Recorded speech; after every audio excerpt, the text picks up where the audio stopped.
Welcome and thank you for joining us today. If not stopped, genocides expand and metastasize. We meet at a moment of historic moral collapse. In Gaza, an entire people is being exterminated. Hospitals are bombed. Doctors are executed in their scrubs. Children are starved before the world's eyes. And yet, from the global medical community, the institutions built to uphold life and dignity, we hear almost nothing, as if this horror is acceptable, as if neutrality in the face of genocide is some noble, professional ideal, rather than what it truly is, a betrayal of medicine's very soul. The genocide in Gaza is not an isolated horror.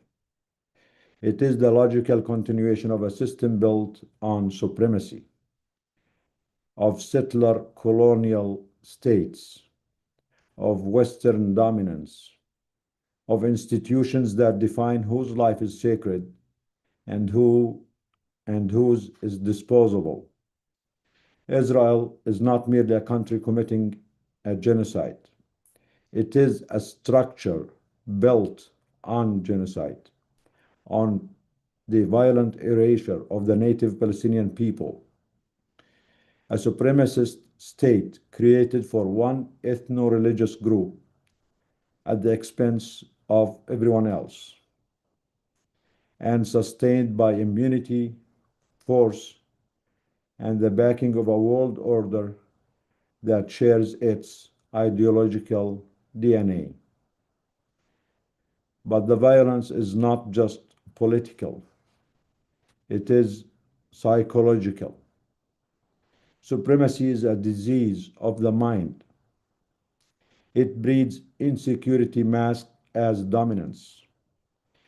It drives its perpetrators to expand, conquer, and annihilate, not because others hate them, but because they hate all others. Supremacy cannot coexist with equality. It requires dominance to feel safe. It must always erase, always displace, always kill to maintain its illusion of superiority. This is why what began in 1948 has never ended. This is why Gaza burns. The West Bank is choked. Lebanon is bombed. Syria is bombed. And now Iran is being attacked. This is not defense. It is the pathology of colonialism. And it is the same disease that imprisons refugees and immigrants in cages here in the United States. The same ideology that bombs hospitals abroad now criminalizes survival at home through ICE raids, border brutality, racist healthcare denial, and militarized policing. These are not separate crises. They are the symptoms of the same system, a global war on the wrong bodies, a war on the poor, the colonized, the racialized, a war on life itself. And so we ask, if this is not the time for doctors and healthcare workers to rise, then when? If genocide is not a medical emergency, then what is? If hospitals in Gaza are erased in silence, then what is left of our oaths? We at Doctors Against Genocide are sounding the alarm. We refuse to be complicit. we refuse to be neutral. We are calling for every healthcare worker, every professional bound by a duty to preserve life, to stand up now, not just for Gaza, but for humanity itself. Because Gaza is not the exception, it is the warning, and the clock is ticking. Thank you. Maisa? Thank you, Nidal.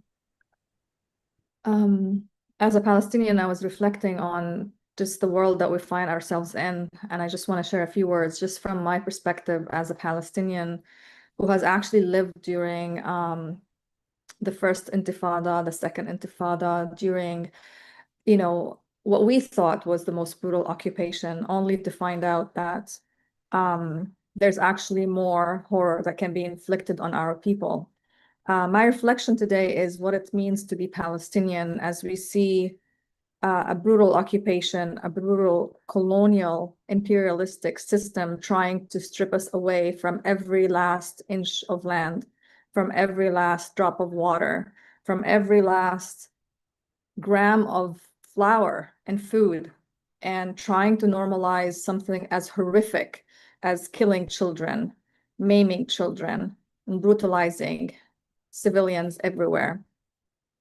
I'm reflecting on what it means to stand in solidarity with Palestinians because we're seeing this enormous wave of solidarity in the world, which makes us all feel hopeful and helps us really think that all these sacrifices that we as Palestinians are feeling are felt by the people in the world who have the conscience, the free souls that will support us. I'm reflecting on what it means to stand in the face of just injustice everywhere, because all these injustices are interconnected.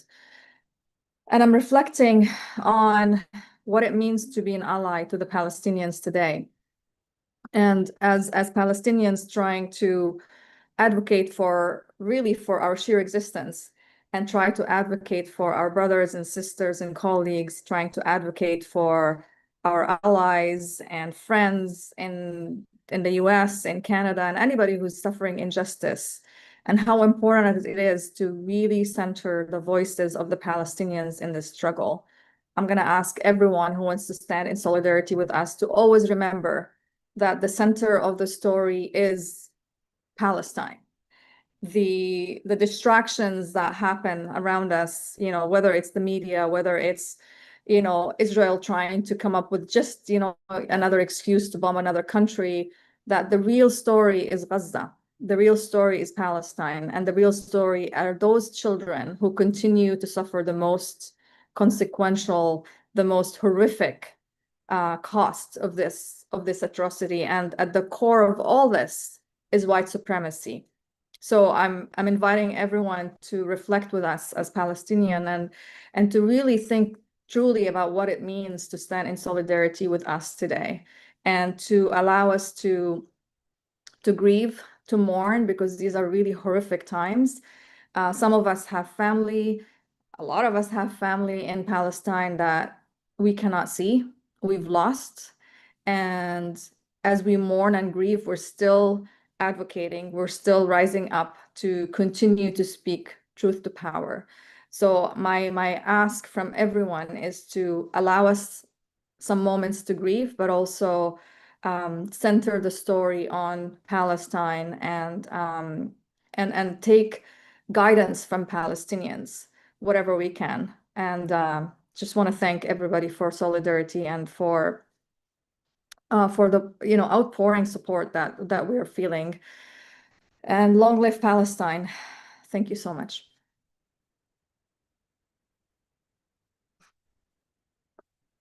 I don't know if Nidal is still with us. I know he's working. But we have Hamza and Abhan with us today from Gaza. Maybe we start with him, and maybe Hamza, I know you've been through a lot in the past few days. So, our words, fall short to try to express how awful this is. But please share with us where you are, what's happening, and what's your ask from the world today? Hey, hello everyone. First of all, I would like to thank Doctors Against Genocide organization for giving me this opportunity to speak. I used to work at the Indonesian hospital until it went out of service. I will briefly share what I experienced as a Palestinian from Gaza during the past month. I won't go into too many details because our pain is too heavy and the details of our death are too much for anyone to bear. I speak to you now from a displacement camp on the shore of Gaza. I'm originally from Jabalia. Hamza, A month ago. Yeah. Hamza, sorry to interrupt. We want you to go on the details. We really want to hear the journey that you went through, or actually the hell that you went through in the last month. So sorry about that. We want to hear it because people need to know what is the life of a regular citizen is, or a medical student who's been in the hospital for 3 years. Please, go ahead. Inshallah. I speak to you now from a displacement camp on the shore of Gaza. I'm from Jabalia. A month ago, things become very bad. The Israeli army carried out intense bombing and used smoke bombs in my area, which caused many injuries and martyrs. Then they warned us to evacuate immediately. We were forced to move to a safer place in Jabalia. So we went to my aunt's house. We brought everything with us, our clothes, our food, mattresses, because we know we wouldn't be able to return to our home for at least 3 months. But only 4 days later, we received another warning: evacuate the building immediately. It was terrifying. I only managed to grab my phone, my family's phone, my laptop, and all of our belongings were left behind. The house was completely destroyed by airstrike. We had nothing left, not even clothes to wear. We didn't know where to go, so we returned to our original home, even though it was in a red zone, under threat. When things got worse, we moved to a storage room where my uncle was staying. After 4 days, the situation became even more dangerous, so we moved again to a tent shared with my aunt and her children. We didn't even have our own tent. The Israeli drones fired at the camp and told us to evacuate again. They said they will burn it. We moved to my cousin daughter's home for 4 days, and finally we bought a tent. We bought a tent and moved to the beach in Gaza. But the tent was missing some parts, so we couldn't even set it up properly. If you notice something, this all happened in just 1 month. We moved to 5 different places in 30 days. On average, a new shelter every 4 days. And this is not just my story. This is the typical story of every person in Gaza right now: displacement, fear, and death. 1 month ago, I had a dream. Someone interpreted it saying I would be killed on John 10. On John 9, I was ready to die. On John 10, I woke up, showered, and wore the only piece of clothes I had left. I felt calm. Maybe this nightmare will finally end. But I didn't die. Instead, my home did. They bombed my house, my warm, beautiful home, my memories, my childhood, my safe space. Gone in an instant. They stole my shelter, my comfort, my past. And we must not forget the destruction of the healthcare system. Hospitals are still under attack. 2 weeks ago, my cousin, Dr. Ahmed Dabhan, Allah yarhamu, was killed in an Israeli airstrike while trying to charge his phone outside his house. He worked in the emergency department of the Indonesian hospital. We lost him, just like we lost so many others. Last week, 4 of my cousins were targeted in Jabalia. 3 of them were martyred. The 4th is now in the ICU at Al Ahli Hospital. I believe they are in a better place now. Please pray for their soul. And then there's the famine. We are living in real hunger. Our markets are almost empty. What's left is extremely expensive. We can't afford it. You see children everywhere in the streets trying to sell anything they can. You see them begging. You see people staring at flour with the broken hearts, knowing they can't buy it. You see kids crying, telling you we are hungry. One time I was waking in the market, holding one small piece of biscuits. A little girl ran up to me, kissed my hand, and begged me for it. She said, "I have been craving this." I gave it to her. I felt like I was feeding her more than just a biscuit. I was feeding her deep hunger and sadness. There is an ice cream shop in Gaza. The prices are too high, and the kids can't afford it. They sit outside with empty cups, hoping someone will fill them. Just imagine if that was your child, your brother, your sister. Each of these children has a heartbreaking story. Some lost their families, others lost one or both their parents. Our children will not forget this. They will not forget the hunger. They will not forget the fear. They will not forget the displacement and the loss. They will not forget how the world abandoned them, and they will not forget. Finally, I want to sincerely thank every person who raised their voice for Gaza, everyone who remembered us in their prayers, everyone who believed we still deserve life. Your support means everything to us, and you are the light in our darkest days. Thank you for keeping our story alive. Thank you for listening to me. You don't need to thank us, Hamza. Thanks to you. Heartbreaking story. And as you said, just one story out of 2.3 million stories in Gaza. Every child, every mother, every father, every grandfather, every human being in Gaza, every doctor, every nurse, every student, every paramedic has went through this and worse. Hamza situation is just one example for a medical student who dedicated himself to help the victims save lives. For 3 years, he stayed at the Indonesian hospital until the hospital was forced to shut down by Israeli gang forces, and everyone was forced to move and evacuate. They were expelled from their houses in Jabalia in the north. And as Hamza mentioned, in the last month, he, as an example, he and his family were forced to move to 5 different places just to find a place to stay or a small tent that's missing some parts. The horror is real.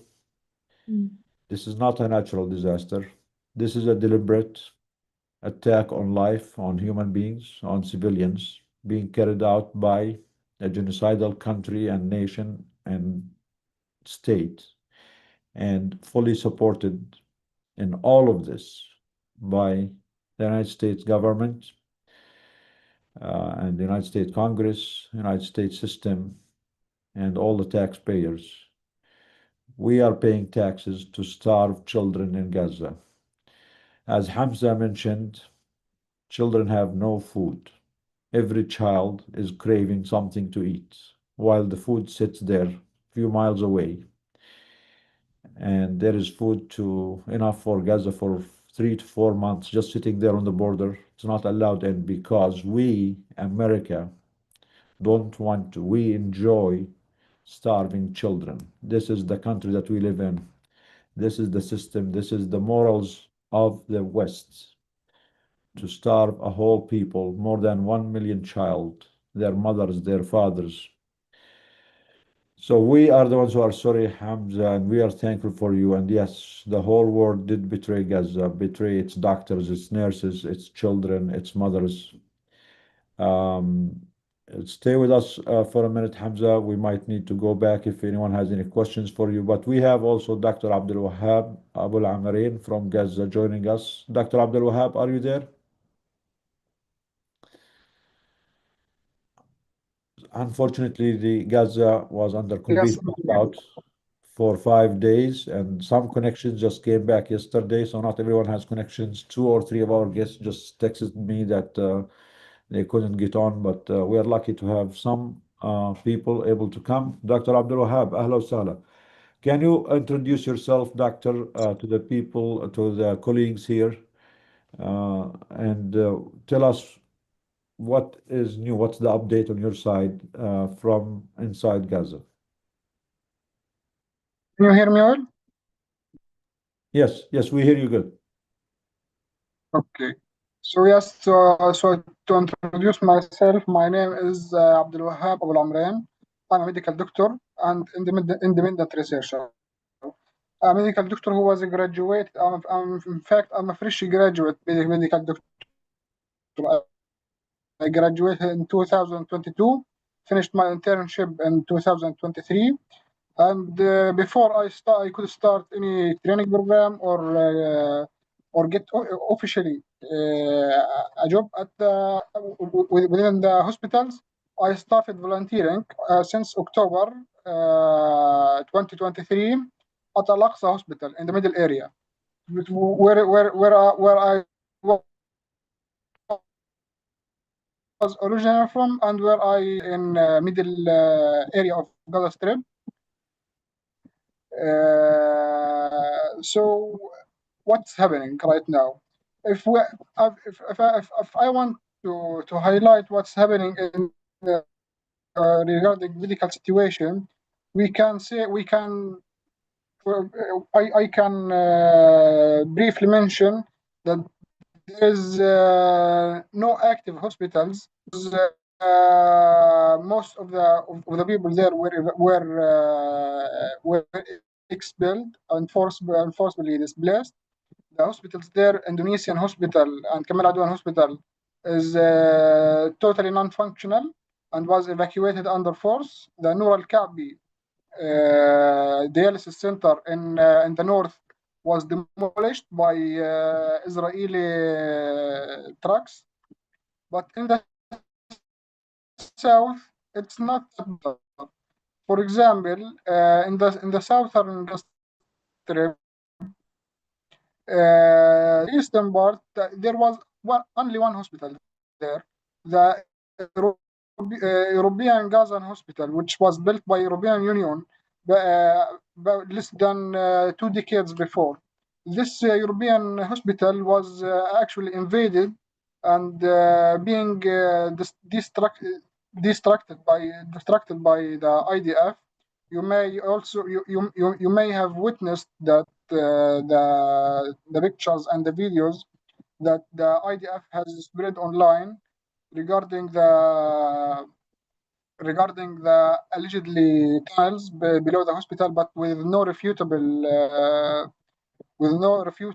evidence that these tunnels that they have shown in the videos that are related to the European Gaza hospital. But in the western part of the southern government, there was a few hospitals, field hospitals and actual hospitals. The two remaining hospitals there in the southern government is Al Amal Hospital and Nasser Medical Complex, and both of those hospitals are within an active evacuation blocks. They were ordered an evacuation blocks before about initially before about 2 weeks ago, but on the last Thursday, there was but at the first when they evacuated the blocks there in around the Nasser Medical Complex and Al Amal Hospital, they didn't order the hospitals to evacuate, but this is actually not logical, because if those hospitals are within a red zone area,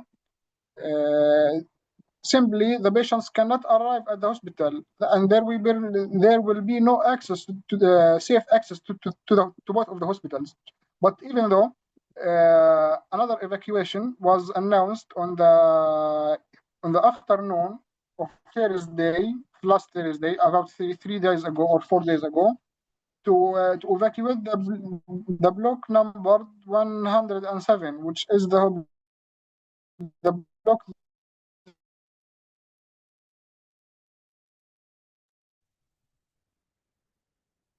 Dr. Abed, I know the connection is weak. Is there a way you can fix the connection a little bit, please? We did not hear the last thing you said. If you can repeat that, please.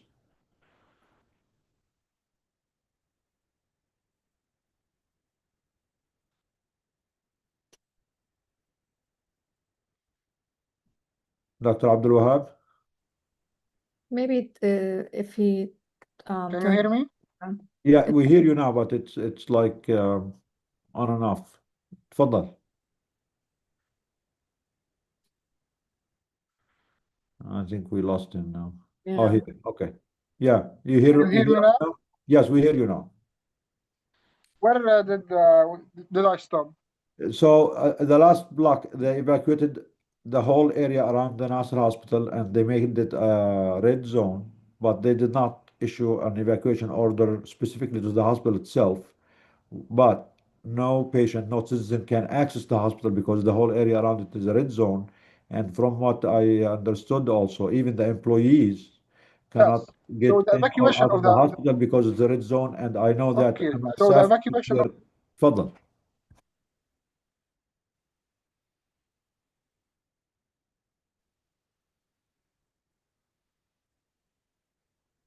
yes, yes, both the patients and the healthcare professionals carefully, or without a prior coordination with the IDF through the COGAT. But this is actually also not allowing the medical access. As you know, when there is an injured, minutes matter. You tell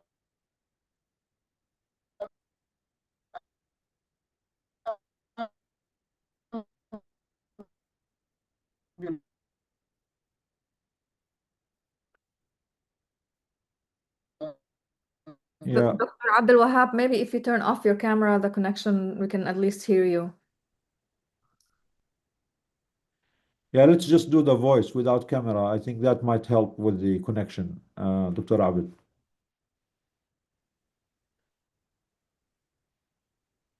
Is that better? It's better now, but it keeps coming back on and off. Yes. Okay.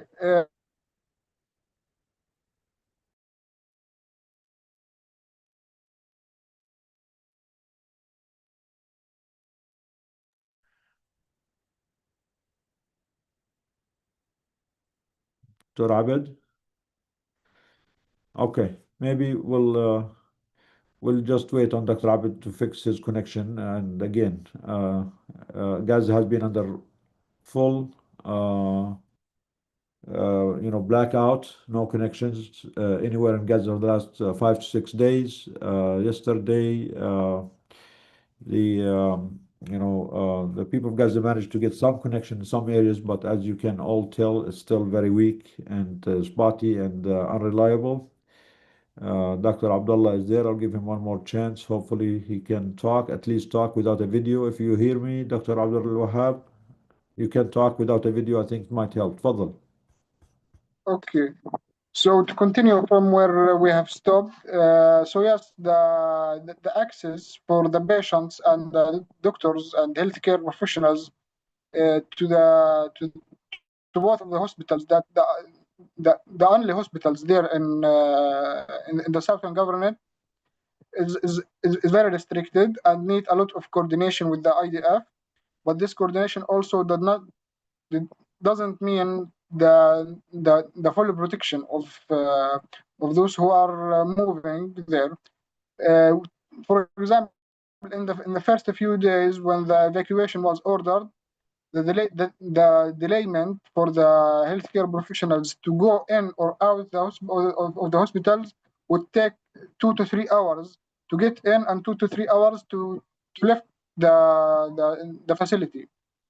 This is a situation with both hospitals, rendering them non-operable or non-functional would put the majority of displaced people there in the southern government and in Al-Mawas area, where the IDF has encouraged people there to go and seek safety in Al-Mawas area, would put them at higher risk and stamp them with a death penalty that they cannot access a timely medical care or medical services. But there is also more than that. For example, you have seen before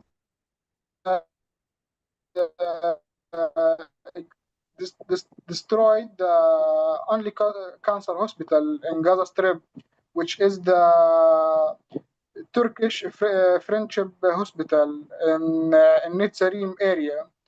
But after that, the cancer care was moved and transferred to the European Gazan hospital at the eastern part of Khan Younis.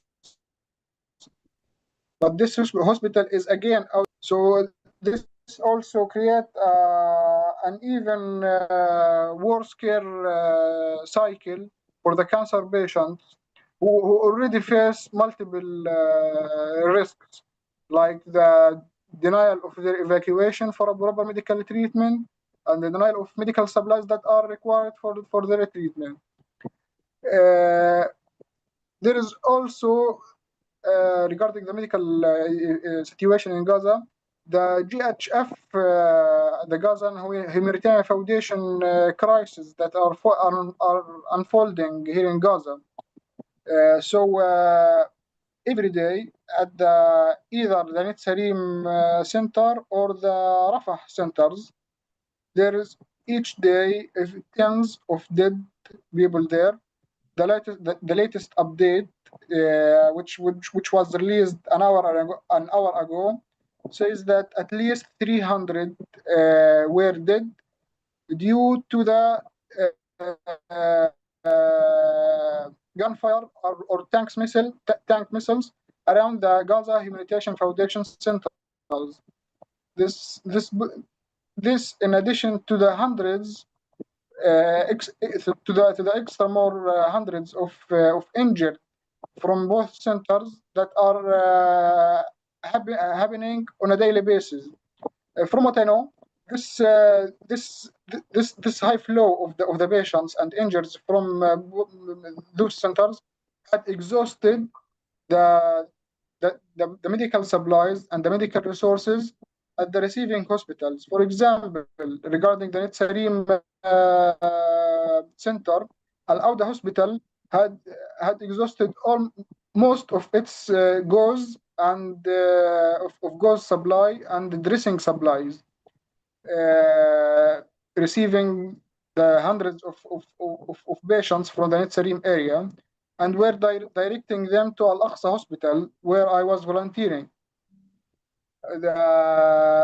One of the biggest incidents happened on the night of Wednesday of last Wednesday, where the hospital was unable to provide Al-Auda Hospital was unable to provide care for the injured patients, and brought up a 50-person bus, a huge bus, and backed all of the patients sitting on the chairs of the whole bus, and also lying them on the ground of the bus. 50 passenger bus was directed from Al-Auda Hospital emergency checkpoint to Al-Aqsa Hospital to provide them care. Similarly, in the south, it also exhausted most of the resources, the medical supplies and the resources of both the ICRC and UK Med field hospitals, where those were also unable to provide the optimal and the standard wound care for the injured patient, which forced the families and the injured to move, for example, to a primary care clinic which is affiliated with MSF Spain. MSF Spain, you may have read their update that the MSF is receiving higher percentage of the wounded patients in the south at their BHCs, at their primary health care facilities, which is not equipped for such mass casualty events or those types of injuries.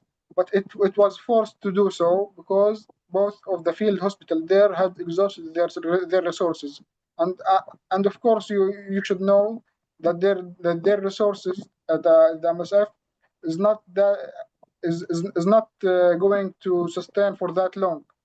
This reminds us, the veterans of injuries around the Gaza Humanitarian Centers remind us of the veterans of injuries during the March of Return in 2018, where there hundreds of people were shot daily in their extremities, and but also at this time and during this genocide, but with more aggressive weapons. For example, the tank missiles and gunfires from the tanks itself, not from just rifles or something like that. One of the dead patients was actually our neighbor, not one, but yesterday 2 from our neighbors had been killed in Netzarim area. So as I said, I live in the middle area of Gaza Strip, and they go, if they want to go, they go to the Netzarim center. 2 of my neighbors was killed yesterday in the center. 3 days or 4 days ago, another neighbor was also killed. He was a guy in his 30s. He went there to bring food for his family, for his kids. His last words was "أمانة تسيبوش ولادي دير بالكوا عليهم," which means I beg you not to let go of my kids. Please care for them. You can imagine the suffering that those families are facing. In fact, the day after that he was killed, our neighbors just rushed to our home, which they know that we are doctors, I and my brother, and they asked for help.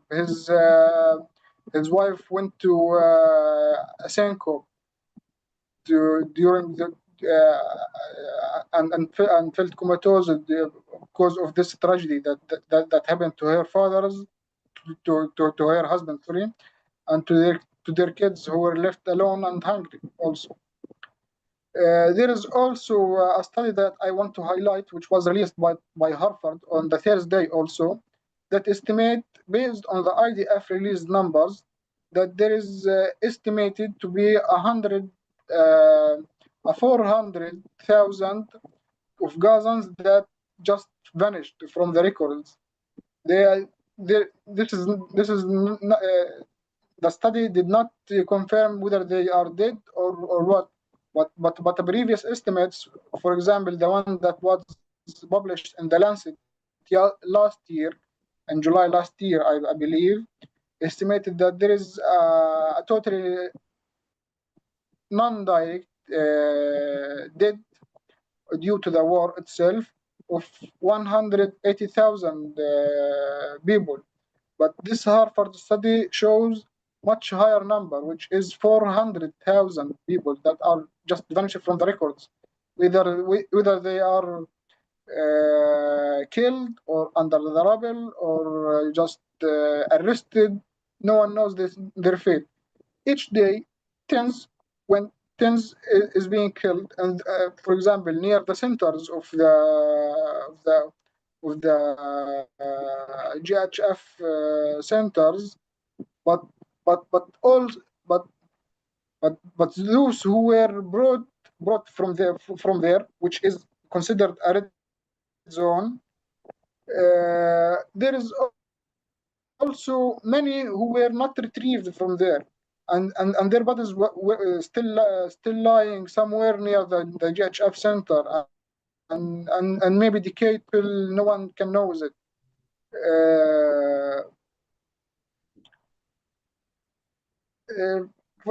In fact, the lower percentage of the dead people that have been showed by the Ministry of Health, for example, which is try to be as much fair as it could be, which is also I believe from my side, I believe it's underestimating the scale of the casualties, whether dead or injured. For example, I was involved in a research, in a medical research here in Gaza, where we studied just a few samples, about 78 cases that we have followed them up for a total of 1 month, whom have underwent an emergency laparotomy and thoracotomy at Al-Aqsa Hospital. Only 78 cases that we have followed. About 30 of them died. Dead people that from the 30 cases that we have witnessed by our eyes, only 10 of them was recorded in the Ministry of Health records. Yes, Hello? yes, we hear you, Abdi. سامعني أنت؟ Yes, so I believe the نعم. أنت سامعنا؟ Can you hear me? Yes, yes, we hear you. سامعكم سامعيني يا دكتور؟ Yes. Okay, so if you believe that those studies somewhat exaggerating, I believe it's not, because I have witnessed and I have felt that on first hand through a research that I was involved in. From 30 cases that were did, only 10 of them was recorded in the Ministry of Health record that was published and by the Ministry of Health, which Dr. Abdul Wahab? Which could confirm, for example, on either of those studies, the Harvard ones. Okay. I can hear you. Yes. Okay. I just have a question. Yeah. There's some questions in the Q&A about that study. What is the name of the study, and can we actually get a link to share with the group? Okay, I will try to send you. I have You have the it study. on? I Okay. have the study. It is a Harvard study. Actually, it was published a few days ago, and actually, it's an admission by Israel itself. The last count of the population of Gaza, according to the Israeli authorities, was 2.3 at the beginning of October 2023. But now, when they were preparing for the GHF, Gaza Humanitarian Foundation, and they want to count the number of people who need aid, the official numbers from the Israeli side that was provided to this American, organization, corporations preparing, for this GHF, is now mentioning that the total population there is 1.8, 1.85 or something like that. So in a way, according to these numbers, 400,000 people are missing now, or there's a difference of about 400,000 people between the numbers they admitted at the beginning, the numbers they are actually presenting now, who need aid and help. And this is actually consistent with the Lancet study last year that said the projection at the most conservative estimate was 180,000. That was 1 year ago, and that was the most conservative estimate of the total loss of life in Gaza, both direct and indirect injuries. And this actually comes and kind of amplifies and actually make this message even stronger, that the total death on Gaza, both direct and indirect death, is about 400,000, and this is admitted by the Israeli and the American authorities and institutions. And what Dr. Abdul Wahab is saying also validates that. Dr. Abdul Wahab, we have two emergency room doctors also here, one American and one British, who did go to Gaza. They went on missions a couple of times and rejected others. We have Dr. James Smith and we have Dr. Brennan Bowman. If any one of you wants to say anything and comment, please, on what Dr. Abdul Wahab and what Hamza said, and also what your contacts on the ground, your colleagues there in Gaza are saying. And if you have any updates, let's start with Dr. Bowman, if you don't mind, James. Hi, everyone. Thank you so much, Dr. Abdul Wahab, for being here with us, and Hamza for being here with us and providing testimony. I think that we're all aware of how the communications blackout of this week is just further injury in this genocide and the inability to get, I think most of us have media and social media feeds that are full normally of images of what's going on a regular basis on the ground in Gaza. And mine was just so much more empty over the last several days, because not only are people being killed all day, every day, but now there's no ability to report about what's going on. Thankfully, alhamdulillah, some presumably very ingenious people in Gaza were able to get the connection restarted yesterday. So now most people have internet. I just heard from a few of my friends, my colleagues in Gaza. One person, sorry, I'm looking to find a message. One is an orthopedic surgeon based at Nasser Hospital, who wrote to me yesterday that he was okay, said they attacked Nasser and asked the blocks around it to evacuate. I was there when they attacked. Luckily, I could leave and I'm home safe. Tomorrow, I'm supposed to be there. I'm still hesitant to go or not. The situation is so intense. These are the hardest days. I can't even describe the pain inside me. And these are people who have lived. This is a doctor who's lived through this for 20 months, saying that it just keeps getting harder and harder. And he was the person who told me a week or so ago that he feels so exhausted. He feels like he can't even stand up. And another friend and colleague who works in the emergency department at Al-Aqsa, saying, I'm really tired and exhausted. My life is ruined. My future and professional plans to travel abroad to work and study are ruined. Everything is shattered. Sometimes I feel like I'm in hell, but why should I go to hell when I've never hurt a person in my life? Why is this happening to me? People who are just, I think, cannot go on any longer in this. And I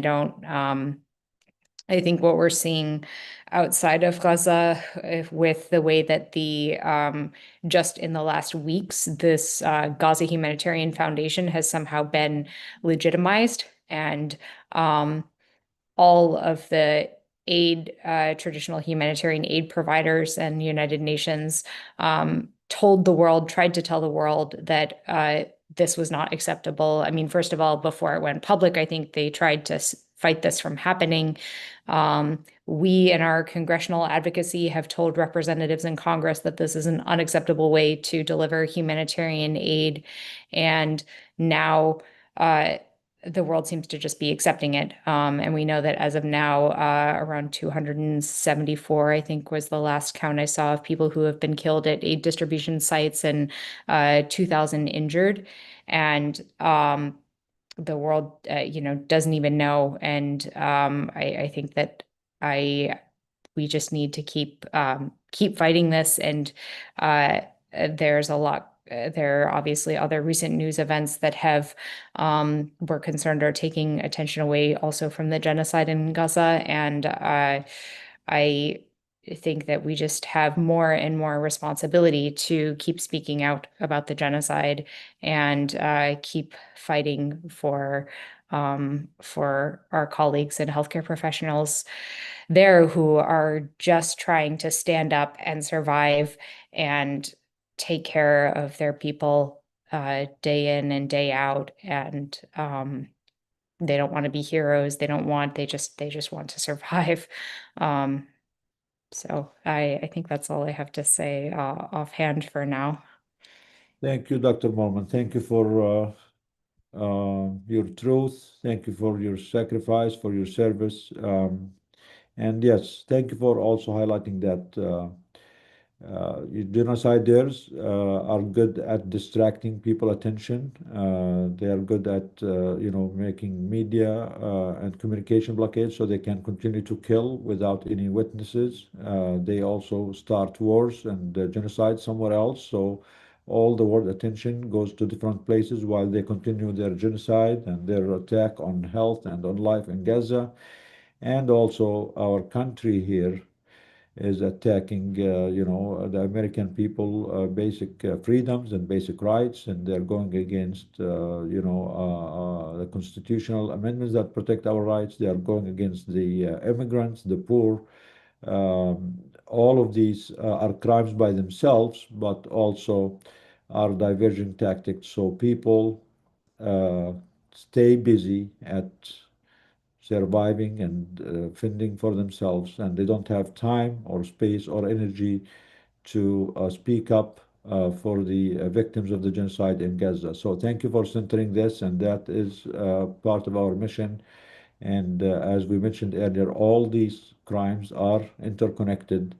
The same people are exploiting, you know, death in Gaza, in the United States, in Africa, in Congo, everywhere. They are the same profiteers, the same criminals, and the victims are all the same. So, Dr. James Smith, again, you are an emergency room doctor in the UK, and you've been to Gaza, and you still have connections there. And to my knowledge, you tried to go a couple of times lately with no success, unfortunately. Please go ahead, share with us what's your take on what's happening in Gaza, especially in the last few weeks. Thanks, Dr. Nidal. And again, I also want to say how much I appreciate being able to hear from Hamza and Dr. Abdul Wahab. What I'm hearing from friends and colleagues the last 24, 48 hours, well, 24 hours, we received a few messages starting to come through yesterday. The first I want to share is a message from Dr. Yusuf Abu Arish that was summarized by Dr. Mads Gilbert. They had a conversation yesterday, and Dr. Yusuf provided an overview of the situation in some of the few remaining healthcare facilities. So Nasser Hospital, as we know, has been designated in this so-called red zone by the Israelis. Nasser, after the destruction and illegal occupation of EGH, is now one of the few remaining hospitals in the south and central areas of Gaza that is able to administer certain specialist forms of care. The hospital itself has more than 350 patients still there inside the facility, along with a similar number of staff. The supplies are so depleted that the Ministry of Health is having to spend hundreds of dollars just to procure a few bags of rice or flour, rather, to feed the staff and the patients there. Shifa Hospital, as we know, was besieged, destroyed, and occupied by the Israeli occupation forces. It was really or is a testament to the determination of the Palestinian health workforce that they reopened parts of the hospital despite the destruction there. The hospital itself, or the departments that are open in the hospital, are now more than 200% beyond their expected capacity. The European Gaza Hospital is a healthcare facility that, as we know, was providing specialist services to patients in the south of Gaza, to a population of more than 1.5 million Palestinians, effectively, providing all sorts of specialist services from neurosurgical intervention to complex burns care. The UN and the WHO specifically have been trying to reach that hospital for weeks now. They have submitted requests to the Israeli occupation forces, and to this day, the Israelis have consistently denied permission for the UN to reach the hospital. That now is with the aim not of reopening the hospital, which of course it should be done under international law, but rather is with the intention of simply retrieving essential equipment that is now stuck at those healthcare facilities. And based on what we've seen at other hospitals, at Nasser Hospital, Al Amal Hospital, pretty much every other healthcare facility, we know that the Israeli military, whenever they enter healthcare facilities, they tend to destroy absolutely everything that they possibly can. And the fear now, of course, is that that's what they've done with all of the specialist medical equipment at EGH as well. As our colleagues have mentioned, the massacres at these so-called aid distribution sites have continued. I received a message from a colleague of mine who works at Al Auda Hospital in Nuseirat, which is the hospital that is closest to the GHF site near the Netzarim corridor. And yesterday he said to me, and I quote, "Our hospital receives more than 100 injuries every day, in addition to the dead. Yesterday, which was in reference to Thursday, I received about 150 cases with multiple trauma." Now, I worked in that hospital about a year ago now, and it may well have changed since then, but they had an ER that could fit 4 or 5 patients at a time. They had built an overflow tent in the main courtyard in front of the hospital that could hold another 20 or so patients. But there is no healthcare facility in the world that could reasonably manage this number of severely wounded patients. The thing that is most among many things that are utterly egregious and unconscionable about what we're bearing witness to now is the fact that we have to specify which massacre we're referring to. The number of massacres that Israel has inflicted on the Palestinian people now, that we're talking about hundreds, if not thousands of incidents, and many of them have occurred in or around so-called humanitarian centers or humanitarian convoys, which we know are being used effectively to lure people out so that Israel can maximize its death and destruction. I have just one final comment, if I may, Dr. Nidal, which is, and I think I may have mentioned this last week, but despite the continued deterioration of the situation in Gaza, which is undeniable, there are some people who are holding on to a belief that the tide is somehow shifting. And I think that there are some corners in which that may well be true. But at the same time, there's a lot of really disingenuous behavior that's occurring here, because many of those institutions and individuals who were silent or who have actively silenced those who have stood up in solidarity with Palestine and the Palestinian people are now speaking in such a way as to give some descriptive accuracy to the reality of Israel's genocide in Gaza. But at the same time, they're not accounting for their own silence and for their own active silencing. One such example would be the recent Lancet editorial. The Lancet, for folks that might not know, is a prominent medical journal, released, in fairness, quite a strong editorial 10 days, 2 weeks ago, but has yet to acknowledge the active silencing of people who have submitted work to the journal, the utterly despicable editorial that the editor-in-chief Richard Horton wrote back in October of 2023, which was effectively considered an incitement of violence against the Palestinian healthcare system. And of course, an editorial that was so disgustingly written that it led to the dissolution of the Lancet Palestine Health Alliance. There has been no accounting yet for the damage that these institutions have done through their passive silence and their active silencing. So to now try and situate themselves on the so-called right side of history is really disingenuous.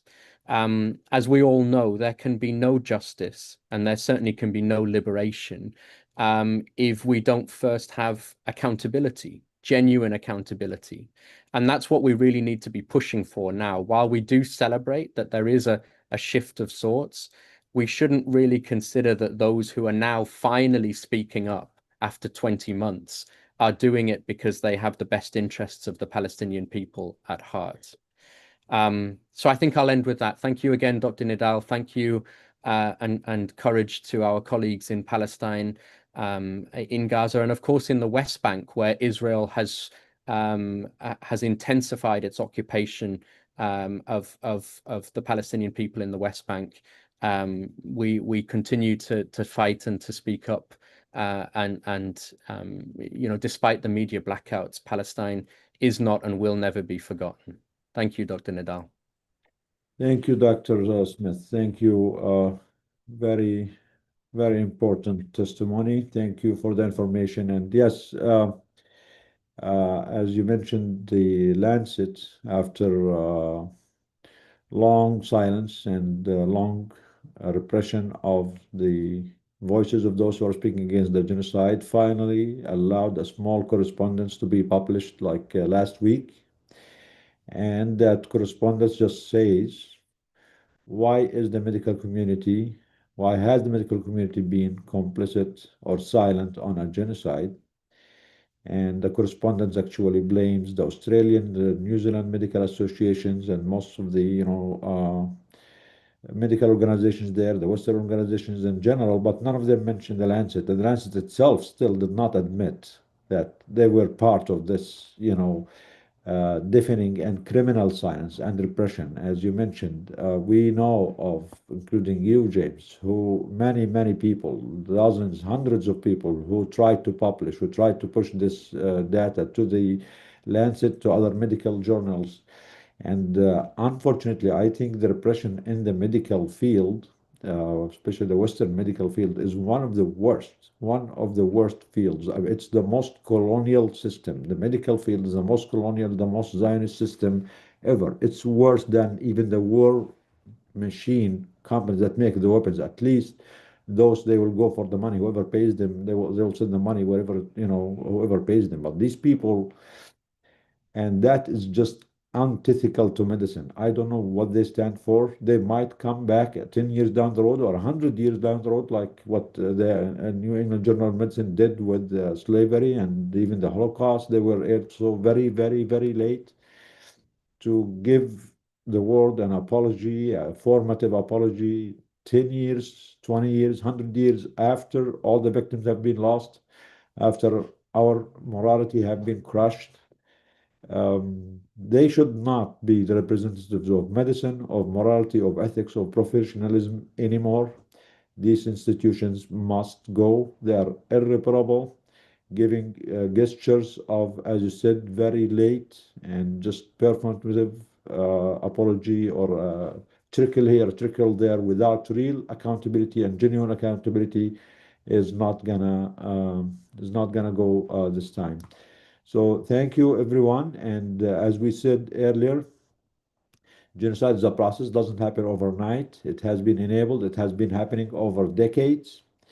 And it's been enabled in Palestine, in Gaza. The situation in the West Bank is terrible. We are actually very worried about Dr. Karama Hawash, our co-founder, who's currently in the West Bank with her daughter, who's a young American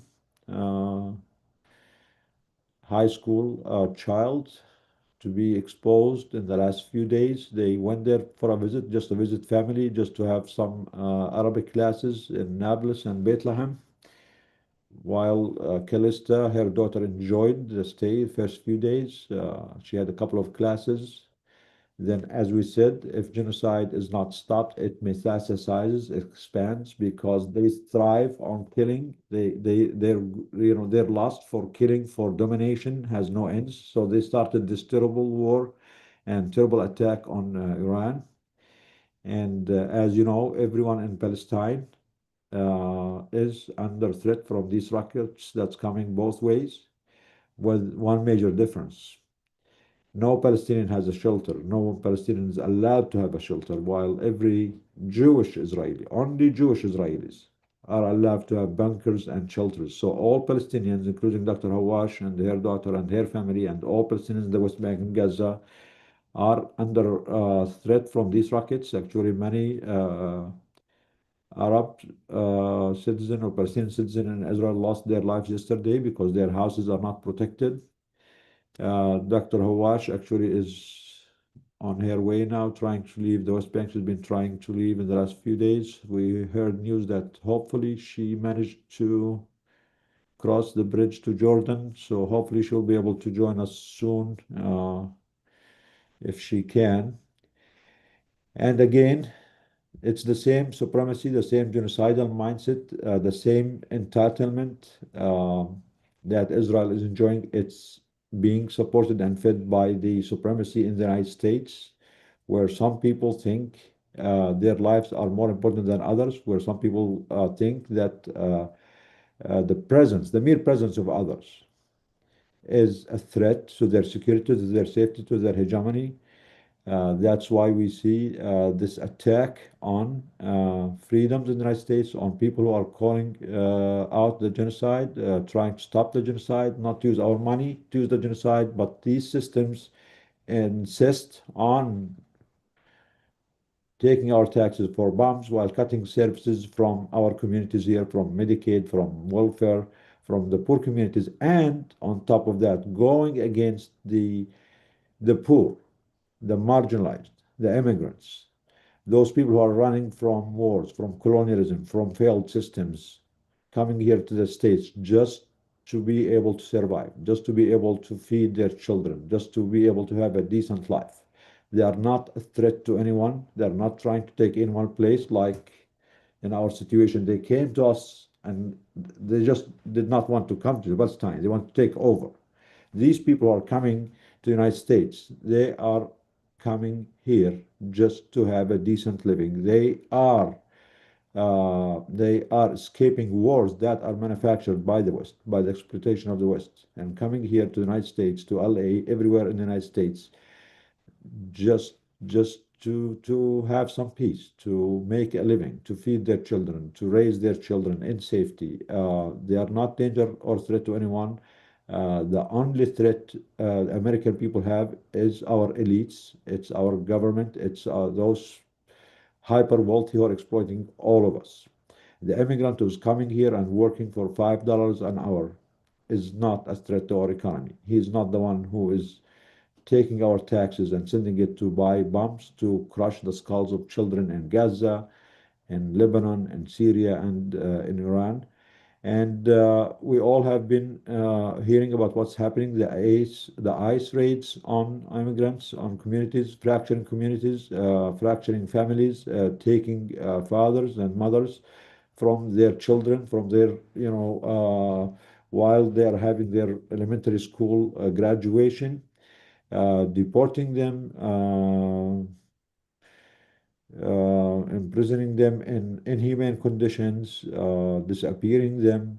That's why we really want to discuss this, because we think these all crimes are interconnected. I think the victims are the same everywhere, the poor, the marginalized, the weak, and the ones who are exploiting all of us are the same, whether they are the United States, in Britain, in Germany, or in Israel. We have few doctors here, few colleagues, few healthcare workers from California, from LA, to speak on the situation in NA, the latest events that happened there. We have Dr. Jessica Nam, we have Dr. Ashley Bennett, we have our friend Sarah Warren, the nurse, the Dominican American nurse and activist. So thank you for joining us. Thank you for willing to come and talk. And again, as doctors, as healthcare workers, it is our duty, it is our moral obligation, it is our job to defend life everywhere. Whether it's the migrant in LA, whether it's the black child in the hoods of Detroit, or the child in Gaza, or any human being, any life. It is actually the meaning of medicine that we value and we defend every life the same, regardless of the color, of the religion, of the nationality, of the immigration status. As one of the doctor mentioned, when the patient comes to us in the clinic, and we listen to their heart, we listen to the pulse. We do not ask for what's your status, what's your citizenship, what's your nationality, what's your language. All our hearts beat the same. So let's start with Dr. Gharnam. Thank you, Dr. Gharnam. Go ahead and please shed some light on the situation. Dr. Gharnam is a renowned psychoanalyst, analyst, and activist, and a human rights activist for decades. We always learned from him, and thank you for joining us. Go ahead, Jess.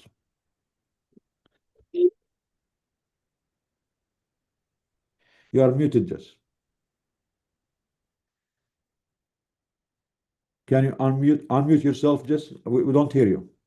Okay. Can you hear me now? We hear you, but Yes, we don't we see hear you you, anymore. but we lost the camera. We need both. Well, it looks like, let me see if I can do both. Sure. Okay, Hold on. you should be able to do Yeah, both. there we go. You're in California, you're not in Gaza, Dr. Gharnam. You have no excuse. Well, but being Palestinian, it doesn't matter where you are. We're always in Gaza, right? That's true. That is true. You got me on this. I agree. So let me begin by thanking Dr. Nidal, Mesa, and our heroic brothers, Dr. Abdul Wahab and Hamza, for their heroic and inspiring messages from Gaza. And we always have to remember that the reason we're collectively here sharing this space today is because of our heroes like Dr. Abdul Wahab and Hamza, who brave every day this genocidal machine, this starvation machine that's being put on them every single day. We also want to send our salam and love to Dr. Karama. We wish her and her family safety and speed, and inshallah they're able to continue to have safety in their travels. I want to say a little bit about an interesting image that will put in context what we're confronting right now, because we have to remember, in understanding Palestine and the genocide in Gaza right now and the occupation throughout, that this is always a confrontation of profound contrasts. And as Palestinians, we've always had to live with the profound contrasts.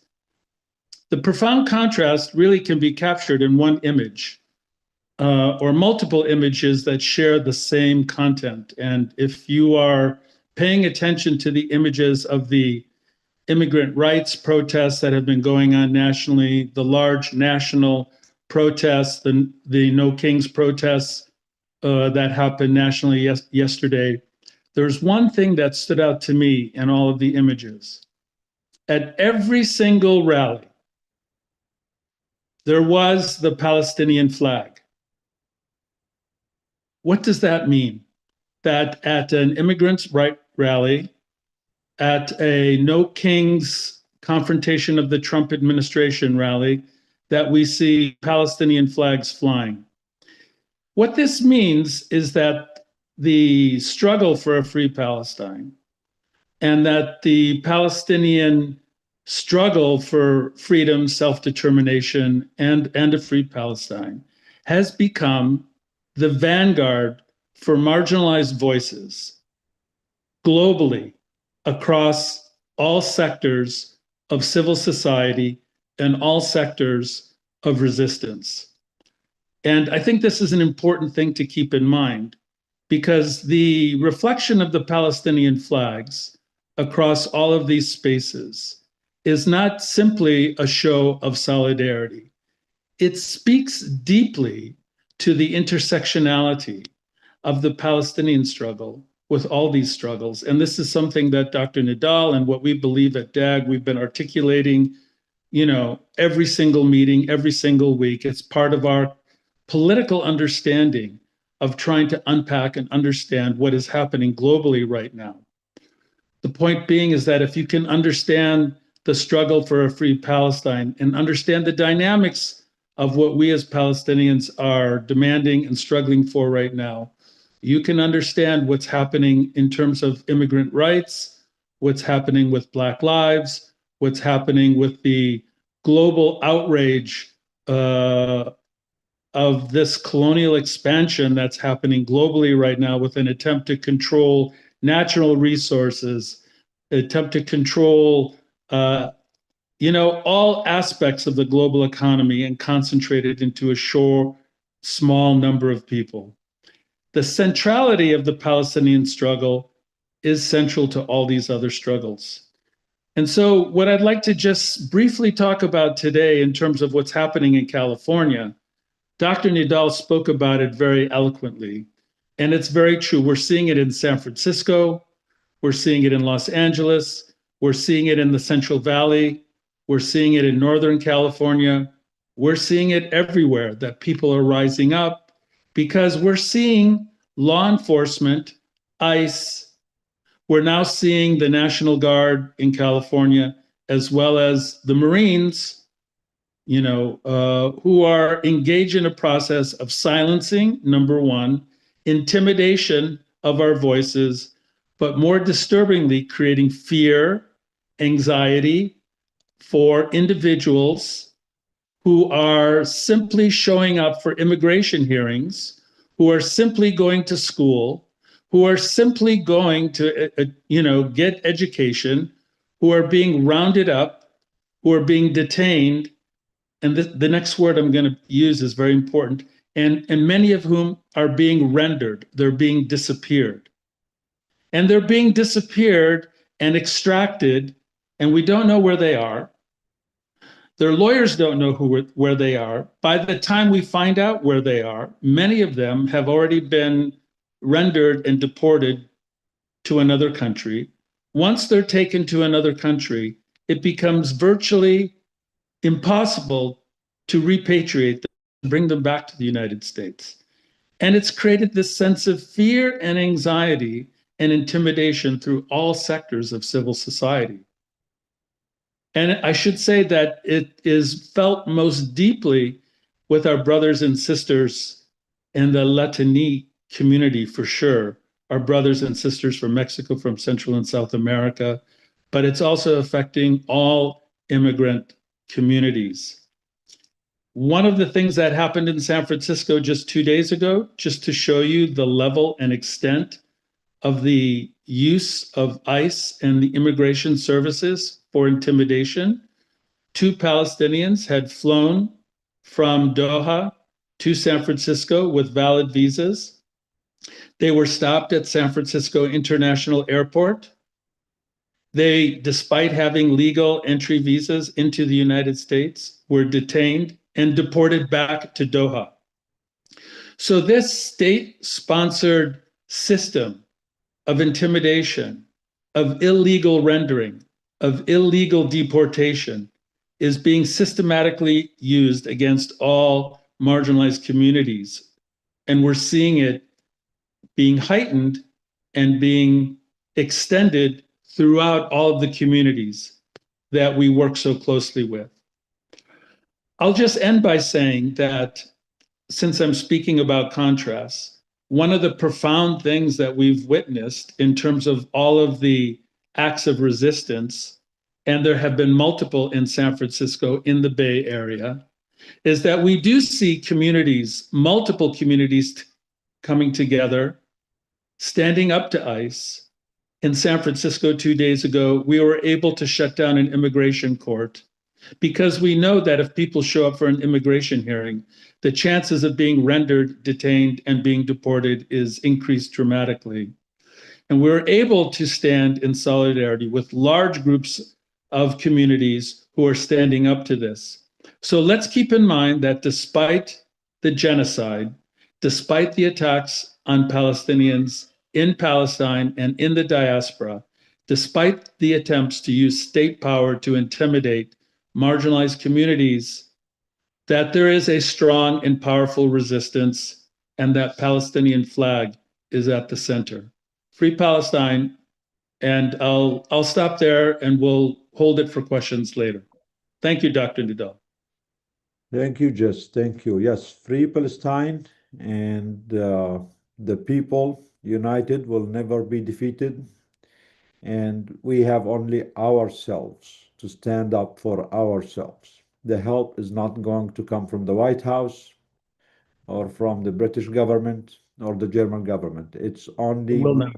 the people of the good conscience, every color, every religion, every nationality, every age. We need to unite together and reclaim our humanity, reclaim our planet, our life, our future. If not for us, for our children.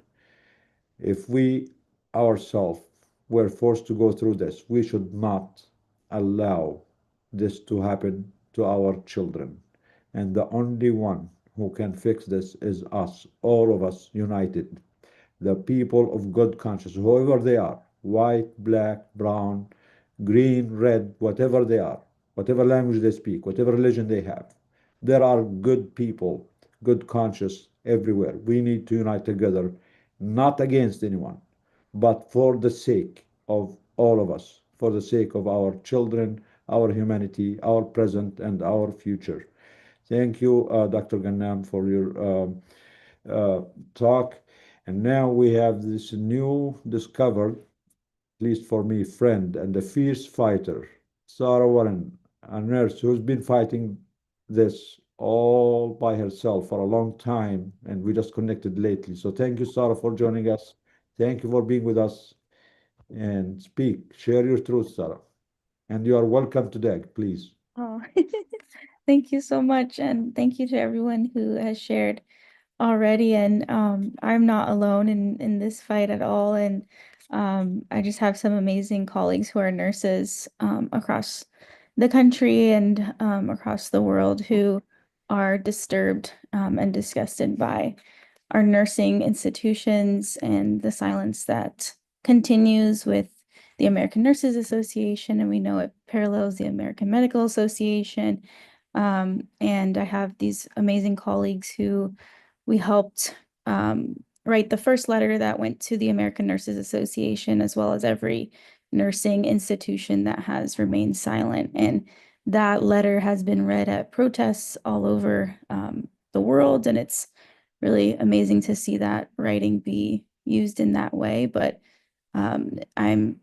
I feel like my body has just been full of grief and continues to be full of grief over the last few months to years. And I didn't have it in me to go outside. I think there's a grief in seeing so many people be on the streets, right? And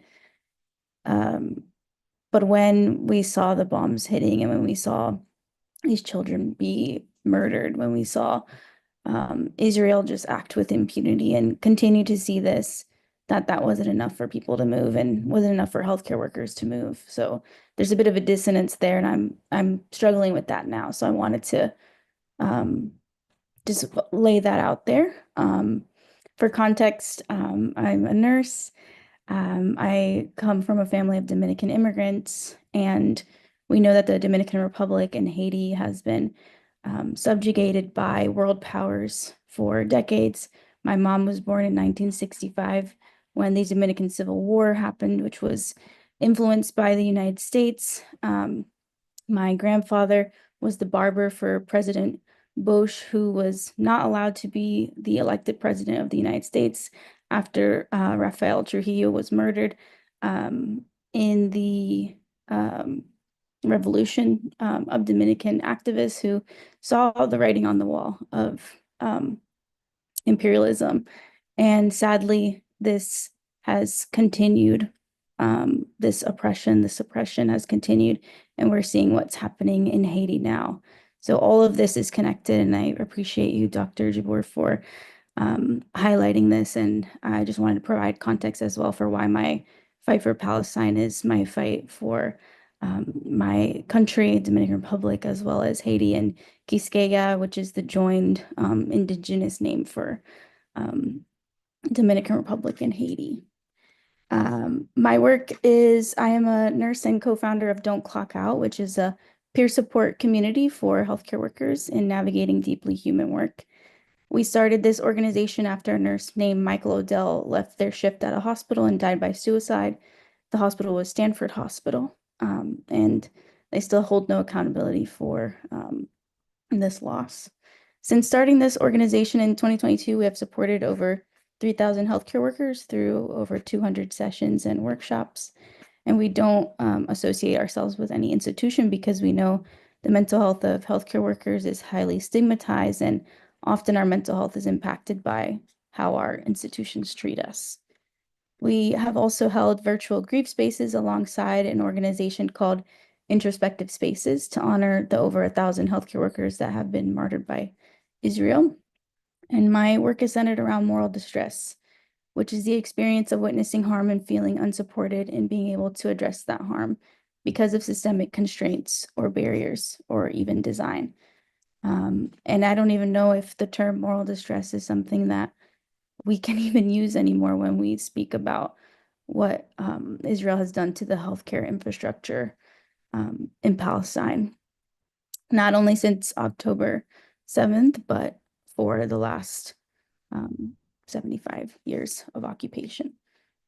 And as long as as healthcare workers and all people are not safe, as long as they can be targeted with impunity, met with horrific violence, all while their suffering is justified, no one can be safe or well. And all of this is relevant to the work we are doing because we imagine a world where care does not come at a cost, whether that cost be monetary or our dignity, our humanity, or a sense of self, or our physical and emotional well-being.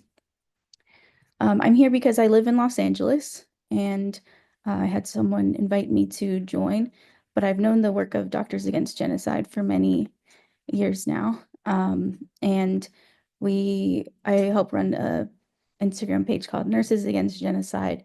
A friend of mine, a nurse, Hessan Jabber, was the nurse who was unjustly fired by NYU. And we did an action at the ANA conference last year. Hassan is your friend? Yes. Oh, And birds her mom. of feather flock together. Okay, now we Yes. understand where you're coming from. Yeah, so I've seen what has gone on with her and just absolutely disgusted, and know that Palestinians are not safe in the United States or anywhere. There's just, this country does not allow Palestinians to live in peace, and it's disgusting. And so I'm here because I live in Los Angeles, and I grew up in Florida, and so ICE has been a part of life, being a family of immigrants and being around so many different immigrants living in Florida. This week in our support groups, healthcare workers voiced a lot of concerns and feelings of distress in response to witnessing increased state violence against immigrants inside and outside of care setting. Many of our community is here in Los Angeles, but we have community members who live across the US. And a few months back, a nurse in Kansas spoke about how ICE entered their hospital and tried to detain a patient. Just this week, one of the physical therapists that I'm friends with, who is also undocumented, saw ICE at her hospital. And she actually organizes to support healthcare workers and patients in knowing what to do when ICE comes to your hospital or comes to your home. And she said she felt just frozen in that moment. It is reported that ICE detained an immigrant who was selling strawberries outside of the hospital. And I think Dr. or who spoke before me talked about parallels. I can't Dr. remember. Ghanan? Yes. And I just think about the Palestinian fathers and who have risked so much to just get flour and are bombed and murdered by Israel. As a nurse and daughter of Dominican immigrants, I have witnessed the dehumanization of immigrant populations, and in particular, a toll on undocumented patients who face compounding layers of harm and poor health outcomes. The American healthcare system often operates as if undocumented patients do not exist, and because of this, it is by design inadequately equipped to support a population that is drastically under-resourced and under-supported. All while we rely on the labor of mostly migrant communities. And I worked on disaster relief after Hurricane Ian in Florida, and I saw the disaster contractors come to the state, and they were paid $1 million contracts to rebuild Florida. And they were paying pennies to migrants who they would pick up and bring in droves and buses to do the work of cleaning after disaster. And it just shows how this exploitation is connected. I remember speaking to an immigrant who was afraid to speak up, who had been paid $10 for a week of work. And then the contractor abandoned them with nowhere to go. The place that they lived in was destroyed, and they were staying with folks in a hotel to work every single day. And they were paid $10. And there was no one to report this to because it meant putting them at risk of deportation. So to end with this, I have a friend who's a professor of labor studies, Alfredo Carlos, here in Los Angeles, who I spoke to earlier this week, who said, all citizenship means in this country is who is worthy of being considered a full human being. And again, the same policy that allows for this disproportionate harm against undocumented patients is rooted in the same dehumanization and the same racism that fuels state violence in the United States and globally, in Palestine, in Haiti, in Sudan, in Congo. And I have one more story to share, and then I'll just talk about a virtual training that's happening on Monday that might be helpful for folks. So again, as I said, I grew up in Florida where ICE raids at some point became a part of life. What we are seeing in Los Angeles is what has escalated across the country over time through normalization. I remember a family friend who would periodically be deported to Mexico and would always call my uncle and say, don't worry about me, friend. I will be back. And he always came back to his family and the life that he built here. He reminds us that the people who seek liberation will always return. For those who are in the US and would like to support immigrant communities in care settings, you can join the LA Kalusugan Collective, or LACUS, for a Know Your Rights training that's geared towards healthcare workers on how to protect yourself, your patients, and our community against ICE raids. You'll be able to learn about constitutional rights, regardless of immigration status, and practical ways to respond during encounters with immigration agents. And I'll put it in the Q&A section because everyone should be able to see that.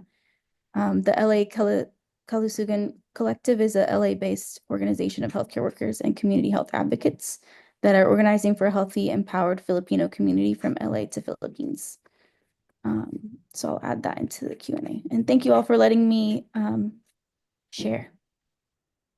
Thank you, Sarah. Thank you for joining us. Thank you for sharing your truth. Thank you for your bravery and resilience. And yes, this exploitation system is very deep. I always argue that slavery did not even end. It was just repackaged. This country, these exploitative systems are always built on the backs of the poor, the marginalized, the weak. It was built on the back of the slaves, then they couldn't hold it. When they couldn't hold it any longer, they repackaged it, and now it's built on the backs of all of us. You can be black, you can be white, you can be brown, but mostly those who are immigrants, mostly those who have no citizenship status, are the most vulnerable. But as you all heard, I mean, it seems ICE is going also against green card holders. They're going against citizens, so no one is immune. And they came for the immigrants first, and we did not say anything. Then they came for the green card holders, we did not say anything. Then they came to us, and there was no one else to stand with us. So we should not fall in this trap every time. There is a proverb in Arabic uh, that says, لا يلدغ المؤمن من جحر مرتين. You should not get bit by a snake from the same snake hole twice. The first time it's okay, you can forgive yourself. You didn't know it was an accident. But to go back and stick your finger there and get stung again from the same space, the same source, the second time is on you. And if history teaches us anything, if the Holocaust studies and research teaches us anything, if the history of all genocides before slavery, if it teaches us anything, is that we all need to stand up now. We cannot wait till it's our turn. And the responsibility is more on those of us who have privilege. And honestly, I am milking my United States citizenship to the last drop. I mean, maybe this is the only thing that maybe I'm not that proud of it, but since I have it, I'm going to use it to the last drop because many people don't have it and they cannot speak and they can be deported right away. At least I can fight back. So I am going to be their voice when they cannot speak up. I'm going to be the voice of the immigrant, of the child, of the first grader, of the kindergarten, who saw his dad or his mother snatched from the graduation party of their first grade or second grade class. I'm going to be the voice of the Gaza child who's starving to death, the Congolese child, anyone in the world. That is our responsibility as human beings and more so as doctors, healthcare workers. This is our job. We went to school literally to do this. We swore an oath and we should uphold our oath and moral and legal obligations. So thank you, Sarah, for joining us. Looking forward for more work and collaboration. And again, none of us can do it alone. We should stop working in silos. It is all of us uniting, working together, collaborating, knowing each other, uplifting each other, amplifying our messages that make us, we the people, more powerful, stronger, and have an impact. Because those forces are enjoying this. They are very powerful. They will never give up this power and this privilege voluntarily. We have to take it away from them. Freedom is not free. You have to work for it. We have to work for it. So thank you. And I'm going also to one Dr. Ashley Bennett, one more person, to talk about the situation with the immigrant rights, especially in the LA area. Dr. Ashley Bennett has been activist, has been working with these communities for a long time. Thank you, Ashley. Thank you for joining us. Please share with us your experience, your first-hand experience with the communities. And I know we could not have more people from the community because most of them are at risk, and many of them, they don't want to speak up, they don't want to be exposed because that will make them at even higher risk. That's why when they cannot speak, when they cannot be here, it is us that we need to take it upon ourselves to bring their voice to everyone. Thank you, Dr. Bennett. Welcome. Thank you for having me. I want to start, I guess, by pushing back a little bit on the framing of this, because I think when we buy into the framing that's being used in the media, we are doing the work of the oppressor. And although there are marginalized communities that are at the center of being the most vulnerable, people who, don't have citizenship, it would be untruthful to say that this is an immigrant issue. It would be untruthful to say that this, that is what's happening right now. And it's not just that they're confusing people for immigrants, because they're picking up like everyone. they're targeting everyone, it's but whenever we hear that it's an immigrant issue, what's going on in LA and the United States, it's no more about immigrants than Palestine is about terrorism, right? Like terrorist, thug, criminal, addict, immigrant, all of those words have no meaning other than the fact that they reflect our own implicit bias. And they reflect the words that can be used to justify violence because the people in power know that we're not going to care, that we are not going to look into it, that we're not going to stand up for the people who are stigmatized, right? And so part of why I love LA is because, there are so many people in community, right? Sometimes, it can feel lonely, but when something's happening, people stand up. And so, they're pushing back because they know this isn't about immigrants. It's not, and when you use that terminology, it's important to center people who are most harmed, right? But if we stay with that framing, then we get stuck in all of this, like we get distracted in these tangential conversations about immigration, which this has nothing to do with that, right? And so what is it about? And you follow the money, and anytime you follow the money, you kind of find out, what's it about? Palestine's not about Jewish people or Israelis or Palestinians or any, it's a land grab. This is a people grab, basically, and it intersects with the land grab too, because that some of the very same people who are, snatching up land in Palestine are also gentrifying and snatching up land in LA, right?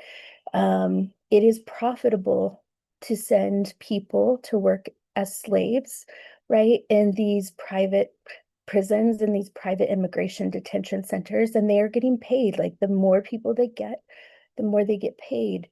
Our government is paying and, firing so many of the different federal workers, but they're hiring, right, for slave catchers. And then what is our complicity in it? You have to wonder, like, yes, we're speaking up, we're putting our bodies on the line, but also how are we complicit, right? How do we also reinforce this narrative? How do we enforce this stigma? How do we also have a financial complicity, right? Because when I started looking into, okay, how am I financially complicit in Palestine? We have the boycott, the BDS, right? But looking at my retirement funds, there's not one retirement fund that my job offers where I can actually divest from this genocide. Even the socially conscious options, have some of the companies that I would not want to divest. So, if we switch the narrative and then it allows us to be more creative and to find additional opportunities, right, to attack this problem, attack this issue.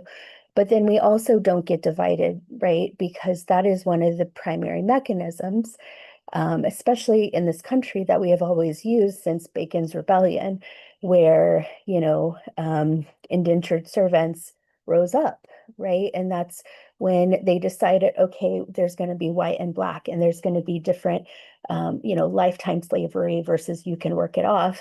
And as long as we have somebody to be a little bit superior to, right, we don't fight for them because we don't want to switch places. And I saw that whenever, we were entering this genocide, right? When I'm calling and talking to people from different medical organizations and wondering why they're not saying anything. And they're talking about an issue between two groups that are stigmatized and marginalized in the United States. Like, it's not about that. That is divide and conquer, right? Like, that's a tactic that's being used to reframe the situation. Just like here, like, it is not about immigrants versus citizens, right? Like, that is a tactic to divide us and to detach us. And so I think that, we have a duty to just make that very explicit and to try to be very explicit when we talk about this because, I know it helps me find opportunities. The other thing that I guess I'll mention is that one of the things that's a little bit, I don't know if it's different, but I think that is important to recognize about the protests is that they're not just protests, right? Like I've been to a lot of demonstrations and that's really important to show out, but I can't tell you to show up on the weekend to protest around buildings that are empty, right? It gets old after a while. These protests are also direct action. These protests, we know how violent our police force is, like they've been that way for a while. It's pretty consistent behavior. LAPD, LA Sheriff's Department, they're the worst of the worst. And people know that. And they're showing up.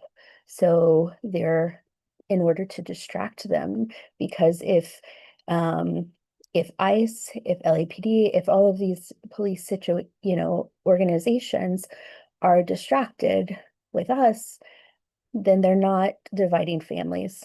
They're not breaking up and raiding graduations, right? We're pushing back, and hopefully sometimes we're changing even the people who are doing this like slave catching. We're maybe changing their opinions. We're encouraging them, like, this is not okay, right? But we're also protecting our community. And the other thing, as a medical, as a clinician, as a physician, recognizing and anticipating some of the health harms of this.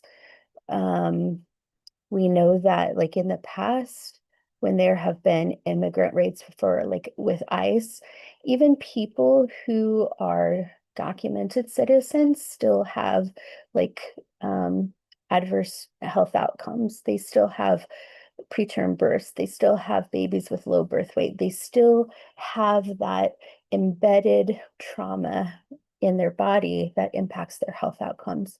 So that's another reason why we can't just frame this as an immigration issue. No, this is going to negatively impact all of our health, right? Yeah, I think that I don't know if there are other questions, but that's all I really needed to say. Thanks, Dr. Bennett. Thank you, Dr. Bennett. Sorry, I missed some of what you said because I'm working, but Maisa was there. And Maisa, you have also a friend, a colleague who wants to speak also. Go ahead. Thank you so much, Dr. Bennett. It's really important to make these connections and specifically around the direct action and, some of the reasons why direct action is helpful, because as you said, it's a distraction and diverting the attention from attacking, the migrant community. So thank you so much for sharing these things. I think one more, I think that also making those connections explicit between just like we saw over and over, Israel attacks and then justifies another attack because it was, they had to fight back. Like we're seeing that with the police, like all of these, like literally people are dancing in the street here. People are giving out free water and the police will come and just hit them, push them, trample them with horses. And so I think, as trusted speakers, as trusted members of society or whatever, also pushing back on the narrative that like we deserve it somehow, right? And so as we highlight those tactics, we can kind of see them in other places, I think. Right. Yeah, absolutely. Thank you so much. I don't know if Karama is there. Is Karama there? It seems so. Karama, are you there? Can you speak, or you want us to give you a few minutes? Karama? You may want us to give her a few minutes. Yeah, let's give her a few minutes. Okay, perfect. So I would like to welcome Dr. Deidre Noonan. Dr. Deidre Noonan, who's a Canadian doctor who has returned from Gaza in April. She was part of the recent action that we did on Parliament Hill and was part of the press conference and provided a very powerful testimony.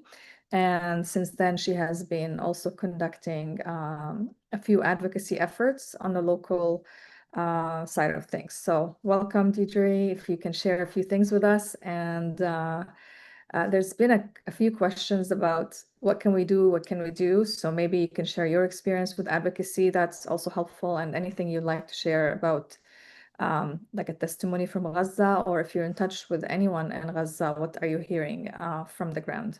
Thank you. Thanks very much. I'm not really supposed to be here as a panelist today. I was invited last week, and then somehow my Zoom won't let me go back to being a normal human again. And so I'm back here as a panelist, but hopefully can say some useful things. So I think that it's very important that healthcare professionals like me who have had the opportunity to go to Gaza, this is only part of the work, that Gaza has plenty of expert medical practitioners who are more than capable of doing this work themselves.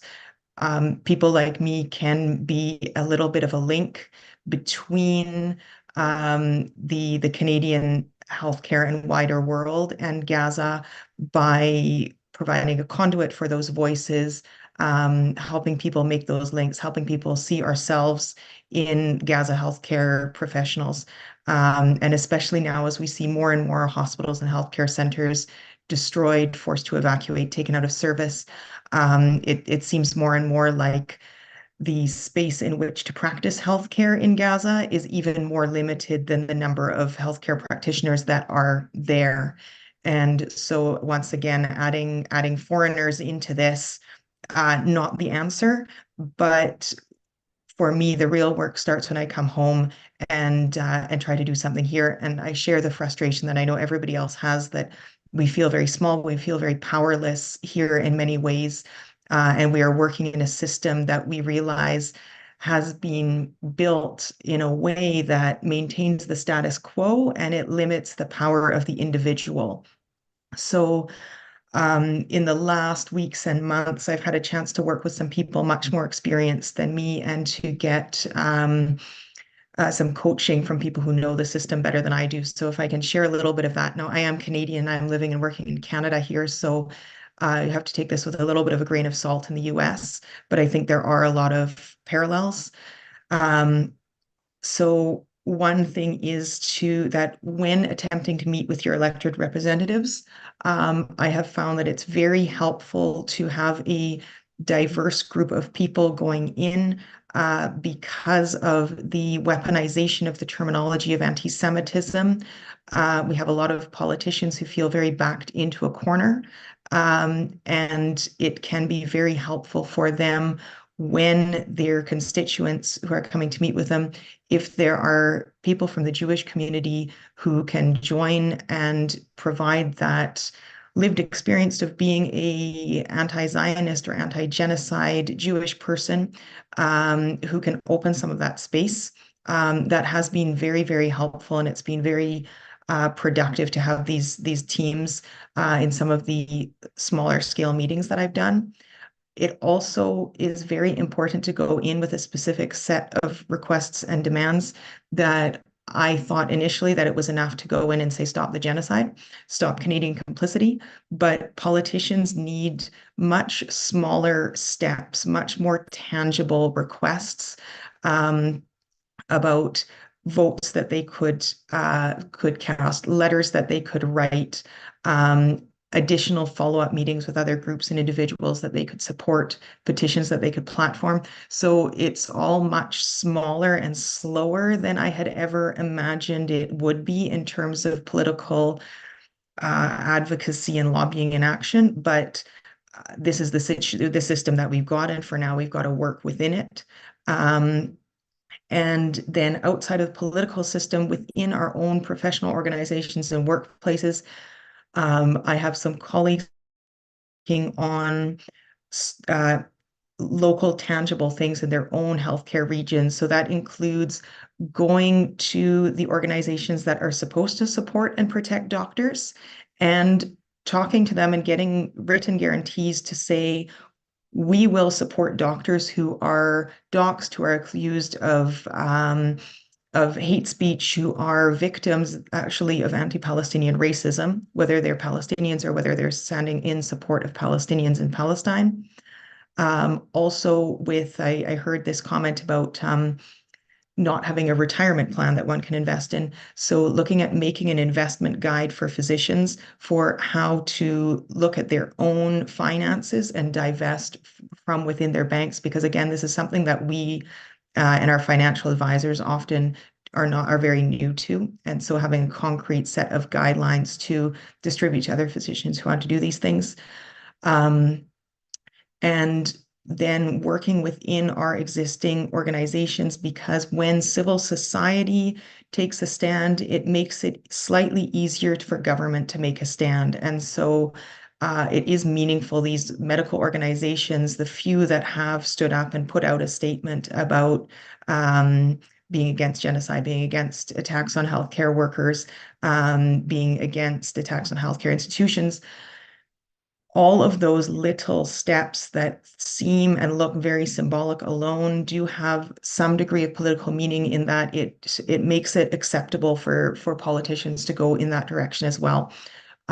So within your professional societies, whether it's a subspecialty group or a larger specialty group, it still is worth talking to other members to see, can you get this put into a statement? Can you get this put into writing? And can that become a public part of your organization's standpoint? Even something that goes into just a global statement that does not necessarily name Gaza, but just names healthcare attacks in general. Yes, it's a cop-out, but it's a bit better than no statement at all. And putting out an international statement to say that all civilian lives matter, all healthcare worker lives matter, and all attacks on healthcare, wherever they might be, are completely unacceptable and illegal. So it's slow work. It is not the work I want to do in my life. I just want to be an orthopedic surgeon and fix bones. But I realize that without working within the system and without trying to work for systemic change, I'm going to be treating bones that have been injured in illegal war crimes, genocidal attacks, and that's not the side of history I want to be on. So thanks very much for everybody, for all of the speakers and all of the attendees and all of the work that I know everybody is already doing and continuing to do. Thank you so much, Deidre. I think one of the things you mentioned, it is a slow process, and it's actually also something that healthcare workers are not used to doing. Advocacy, it's not something that comes naturally. It's never taught in school. And the one thing that we're all learning is that our politicians, although you would expect them to be aware and informed on the situation, most of them actually have no clue what's going on. And they need to be almost like spoon-fed the information in bite sizes and given very specific, tangible asks to execute on. So those are really important points. So for anyone who wants to advocate locally, very important to be very specific in the asks and not expect that we are going to get the biggest results right away, but it takes all of us actually a concerted effort, coalition building, several organizations coming together, uniting the demands to actually create momentum. So we'll see how that goes. But thank you so much, Deidre. Mason, Yes, if you please. don't mind. So thank you, Dr. Deidre, again. And as you said, all what you wanted is to become an orthopedic surgeon and fix, broken bones. But you just realized that you can save more lives by doing this, because our job does not end at the operating table, does not end at the bedside. And when all these criminal dysfunctional systems are killing people at mass scale, we can save more lives by advocacy, by raising our voices, by exerting our pressure against these politicians, against these systems that are the most grave danger to life, more than natural disaster, more than illness, more than regular trauma. These are all deliberate, these are all man-made, and it is part of our job as doctors, if we really care about life, about saving lives, to step up and to do this. And thank you for taking up the call, Deidre, and much appreciated. But now we want to welcome Dr. Karam Hawash. Alhamdulillah al-Salami. Nawarat. الله يسلمك. I know you're tired, I know you're exhausted, but we're Wow. so happy to see your face, to hear your voice, that you are here with us. And salam. تفضلي كرام احكي لنا what did you go I through? wish we did not have to do any of that. Yes. All of us. That's that's all I can say. I wish that Deirdre was just doing her orthopedic surgery, that we are just, living normal life. I really wish.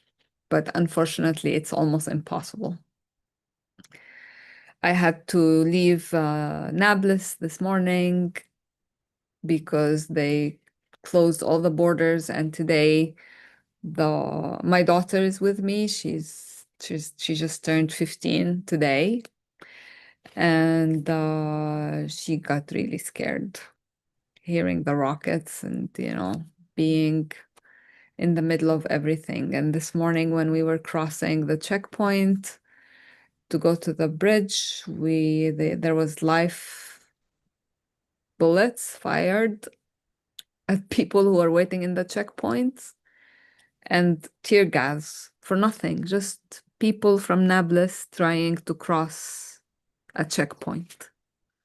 And that's nothing. That's, everybody was just, this is life as usual.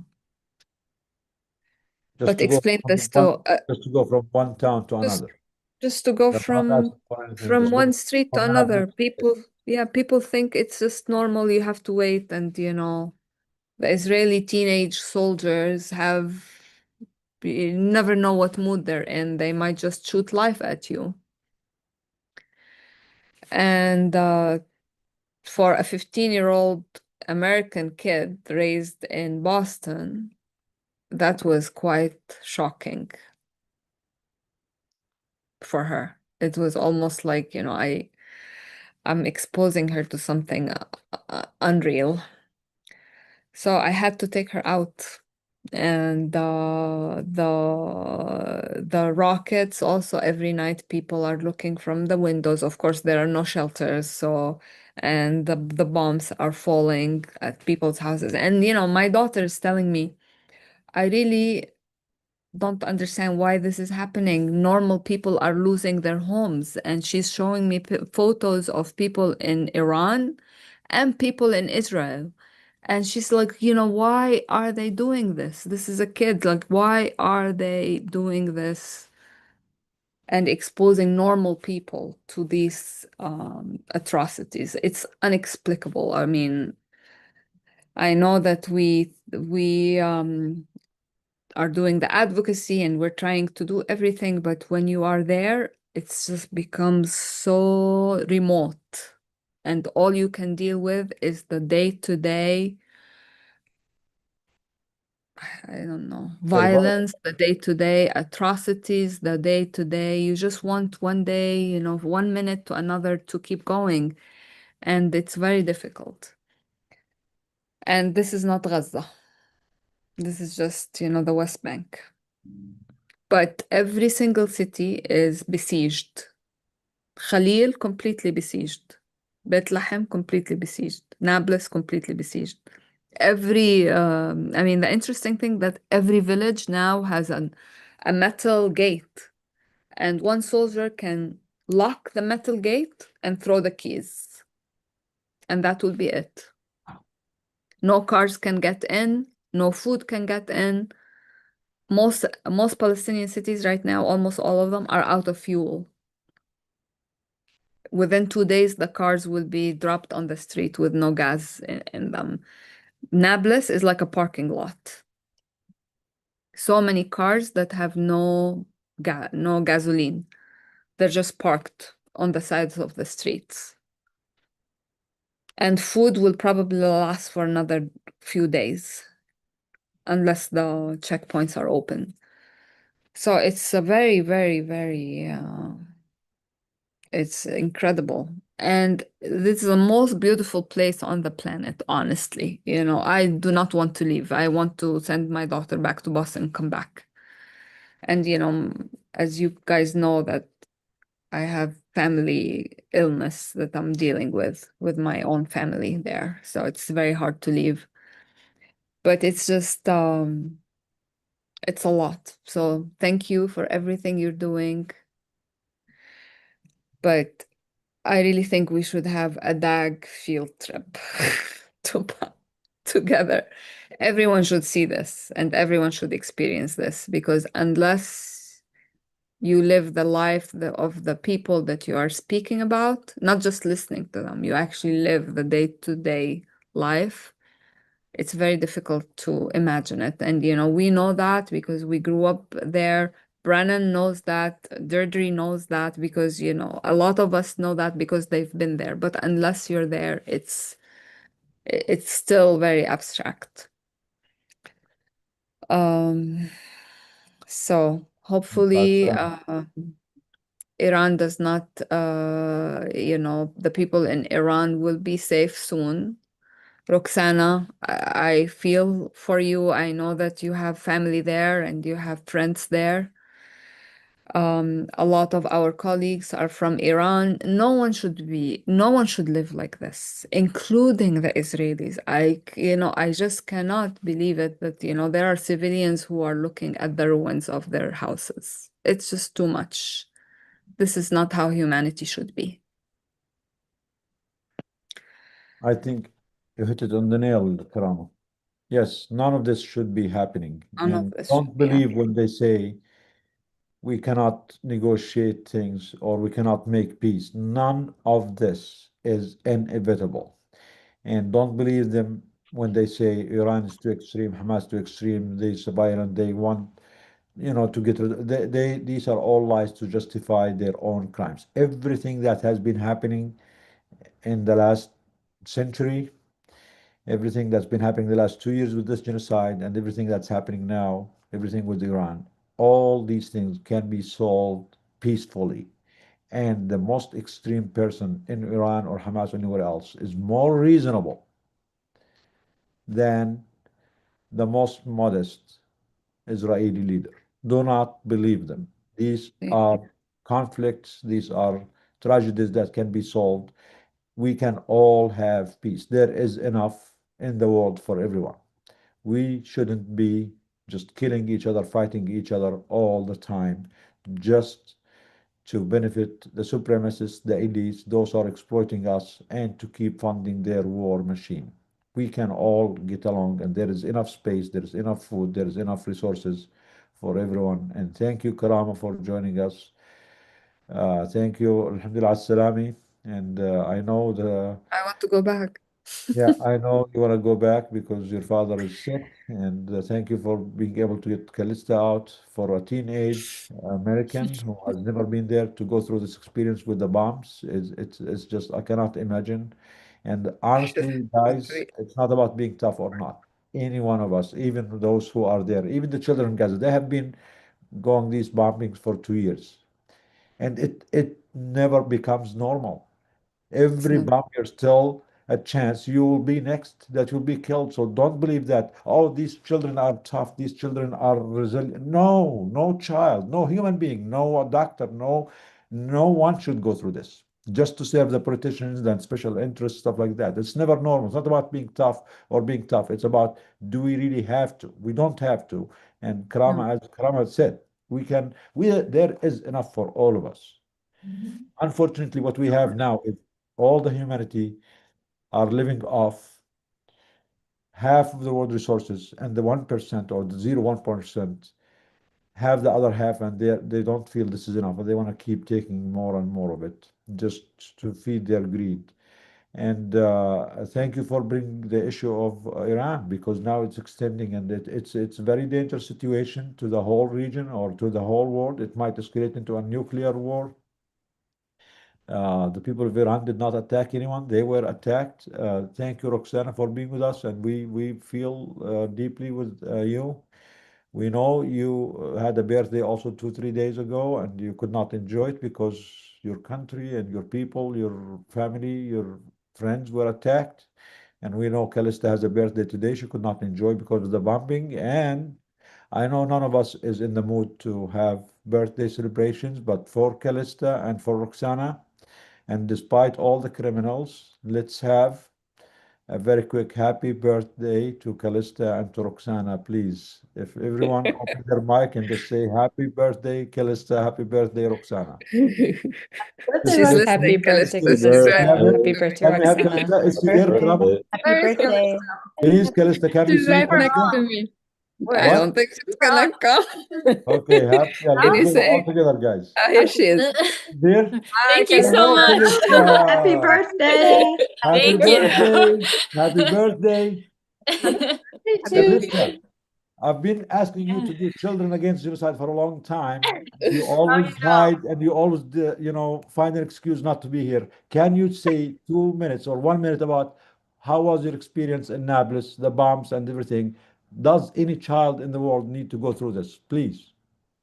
Okay. I think that everyone should go once in their life to see what's happening.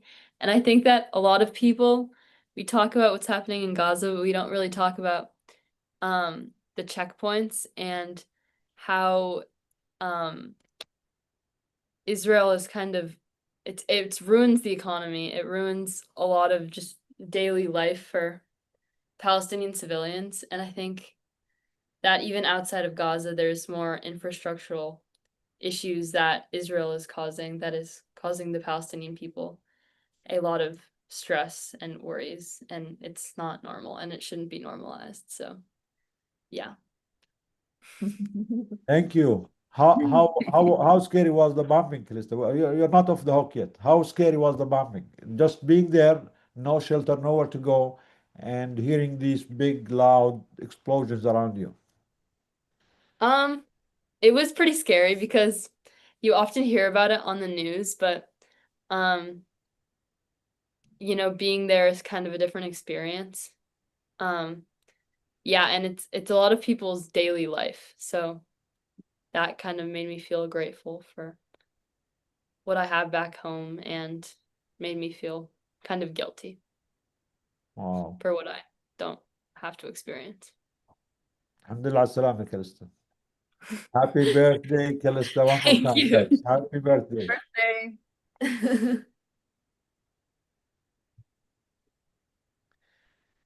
And now, I'm impressed that she talked.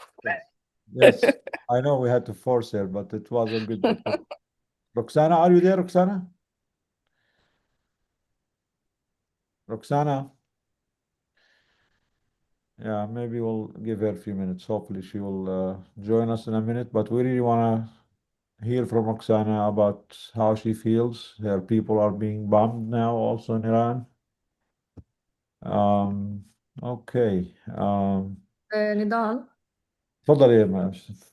yeah, I think we can also share an update from Yiping from the march to Gaza, unless we have other speakers who want to go first. Is Yiping here or He's not here, but he gave me an update that I can share. Okay, go ahead. So as some of you know, or most of you know, there's been an organized global action called the March to Gaza. And you've probably all been watching the social media updates. So one of our members, Dr. Yiping G, is currently in Cairo with the Canadian delegation for March to Gaza. He's just shared an update because he's unable to join us in person. And what he's saying is that the lead organizer for the Canadian delegation for the global March to Gaza has been arrested and detained. Only a few days ago, this particular person, Manuel and Yiping and a few of the MPs, they did a press conference in Ottawa about the critical importance of ending the famine and stopping the genocide in Gaza. This is the moral issue of our time. We must end this genocide, and we must end it now. Yesterday, on June 14th at 2:30 p.m., there was a meeting between a few delegates of the Canadian group on the 11th floor terrace of a hotel called Hotel Amin, where Manuel Tapial was a guest and also was staying there. Around 3:24, when the meeting wrapped up and people began to leave the meeting, Baya, who is Manuel's wife, was the first one to leave, and she started shrieking, followed by both of them being dragged away by Egyptian police. This took place on the 11th floor of Hotel Amin. For the other witnesses who saw this happen and tried to take photos, videos with their phones were confiscated by the Egyptian police. The phones were eventually returned, but factory reset and not working properly. Manuel whereabouts are currently unknown. It's been almost 24 hours since he's been detained. His wife, Baya, was deported and put on a plane and is now already outside of Egypt. So as you see, complicity has many shapes, forms, and it's unfortunate that this what was supposed to be a global act of solidarity has been stopped by the Egyptian forces, and unfortunately a lot of the delegates were detained or deported, and that they were not allowed to proceed to Rafah to break the siege. So we wish Yiping and all the other delegations well, and hope they're all safe, and I think their solidarity was felt by everyone, and I'm sure this will not be the end of similar actions that are being organized. Thank you, Maisa. So as Roxana just shared, she's on a phone call with her family in Iran, so hopefully we'll be able to hear from her some updates soon. And one more time, I cannot keep saying this enough. Alhamdulillah, as-salama karama. Thank you. And as doctors, healthcare workers, maybe we all think the same. So it's always good to have a check from someone outside this community to see if there's anything else outside of the box that we can check. Faisal, are you here? Faisal? Faisal Yes, is I am director right of here. Palestine Museum US and now Palestine Museum Scotland, or where else? Yes, Edinburgh, Scotland. Yeah. Edinburgh, Scotland. So Faisal, thank you for being with us. You've been hearing us. What do you think? Any reflections, any ideas, suggestions, anything maybe outside of the medical community that we need Oh, or can take care of? I don't have a medical perspective as you guys are, but I do have a Palestinian perspective. The way I look at it, and been trying to share that with some people, is that the reason what's going on is going on has to do with the fact that we, as Arabs around the world, I'm talking about, people in Jordan and Egypt and Morocco and all these places, have allowed our leaderships to be corrupt and to collaborate with the enemies and to be complicit with all that. And our allowing them to do that has a price.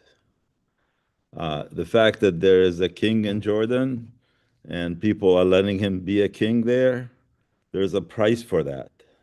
And the same price is for Sisi in Egypt, the price for all these other people who are running these emirates and all these places that are all cooperating with Israel and supporting the genocide that's taken place of killing Palestinians and burning the children. The price is being paid by the Gaza people.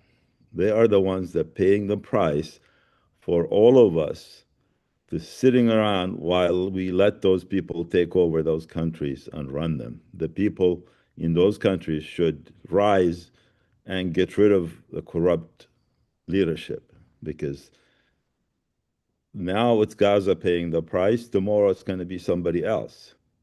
There is no free ride. When somebody corrupt and kha'in takes over a country, there's a price to be paid, and there's no way getting away from that. So we'll be better off paying the price up front and taking these people down and getting rid of them, rather than paying a price multiple times higher later on, in places where we could least afford to pay that price.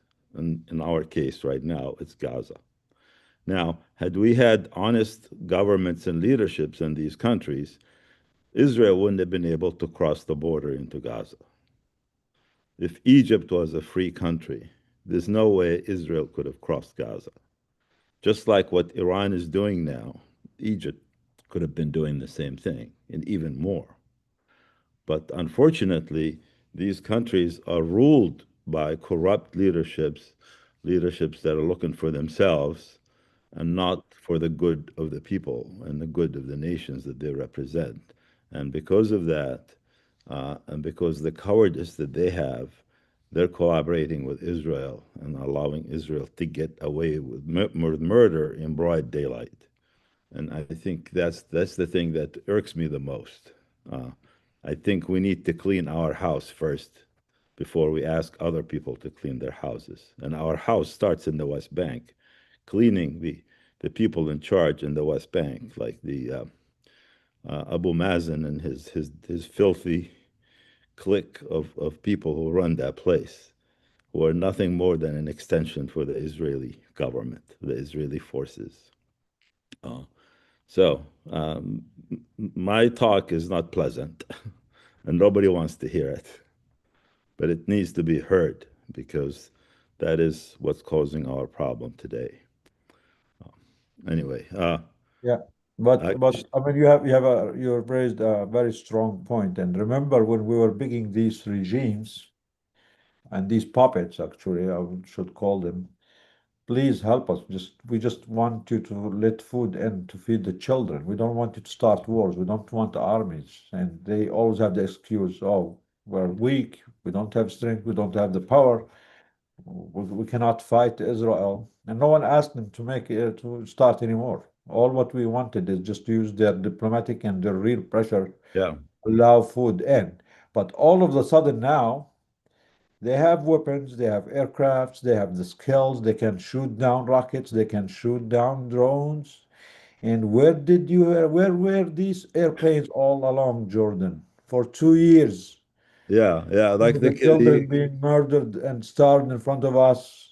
King All of Abdullah you showed up. playing weak, playing dumb. We don't have anything, but all of a sudden now, all of a sudden you have aircrafts and you have war machines and you go out in your skies or no one can cross our borders and stuff like that. And you can shoot down rockets, you can shoot down, everything. So it's just very shameful. And as you said, freedom is not free. You have to work for it.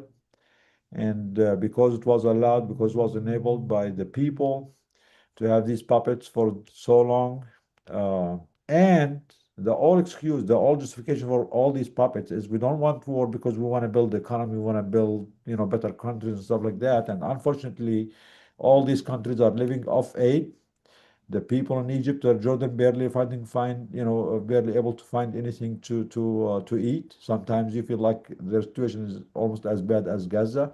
So I don't know what are these leaders, what's the bargain here? I mean, just to keep you as leaders, you're not making us stronger, you're not helping our economy.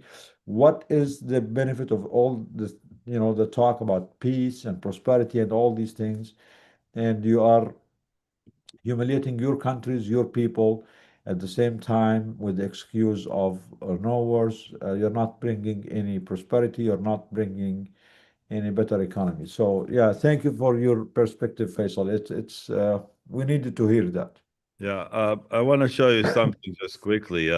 We have commissioned Palestinian artists from Bethlehem to create a mural inside the museum to honor Aaron Bushnell, the Air Force person who burned himself in Washington, D.C. And I just want to turn the camera so you could see our friends, the artist from Bethlehem, Taqi Sabatin. I don't think you can see. I think think you need to remove the background, the virtual background, so we can How do I see. do that? Are you on your phone or are you on your? No, I'm on a computer. So by Let's see, go near the video. and click somewhere. Yeah, Adjust just the background. Yeah, click the arrow, Virtual adjust the background. background. None. Yes, Okay. All right. perfect. Okay. Yeah, now So we can we're see. good. Yeah, now I'm gonna turn it over so you can see it. Wow. Oh, wow. Really real. Oh my God. Can we see it again? Yeah, here. Closer, Oh my yeah. God. Well, he deserves it. Not finished quite yet. He's putting poppies, for the martyrs poppies on him, and I see. and he's gonna have a So young girl gorgeous. Yeah, but look at the detail. The landscape behind him is Gaza. Wow. Is the Gaza landscape, and his feet are in the world. The rest of him is in heaven. Yeah. And Is this in the US, Faisal, or Britain? sorry? Is this in the US or in Scotland? No, in the US here, is in Connecticut. Okay, Same perfect. place where Karama was like 2-3 Yeah. weeks ago. We should all visit, actually. Yeah, Yeah. beautiful, guys. We- And we- adding we Bushnell really- yeah. gives us more reasons to go there and visit. Yeah. The landscape is unbelievable. It's so beautiful. Yeah, isn't it? Who's the artist, Faisal? Taqi Sabatin from Bethlehem. Taqi, come طقي here. كيفك طقي؟ hello, how are you? ايه شغل معلمين هذا ايه يا راجل. يسعدك. ما هي كيف حالك؟ فلسطين شو أخبارك؟ بتعمل غير المعلمين؟ ايش؟ فلسطين شو بتعمل غير من المعلمين؟ وين بيت لحم؟ اسمع احكي عربي احكي عربي انسى كل العالم كل الغرب. بقول طيب لك فلسطين شو بتعلم غير المعلمين. بعرف. انت من وين بيت لحم؟ أنا من قرية حسان غرب بيت لحم. حسام اهلا وسهلا تشرفنا. انا من يطا الخليل، دكتوره كرامه من نابلس، ميسة من نابلس، فاحنا قرايب عظام الرقب يا باشا. على راسي والله، وفيصل على من راسي. سلمة. فيصل من سلمة. أهلا وسهلا. يعطيك أهلا العافيه، وسهلا. ابداع والله، يعطيك الله العافيه. يسعدك. Now you can speak English. يلا بهمش احكي انجليزي هلا. Okay, so my name is Tax Patins. Mr. Faisal just invited me to make this mural to greet Aaron Poshnell for having him in our land. So I put part of him in a scene of Gaza and the rest of him in the wall, like standing here. As a concept that we are caring for who is protesting with the Palestinian people and for Gaza, especially in this time.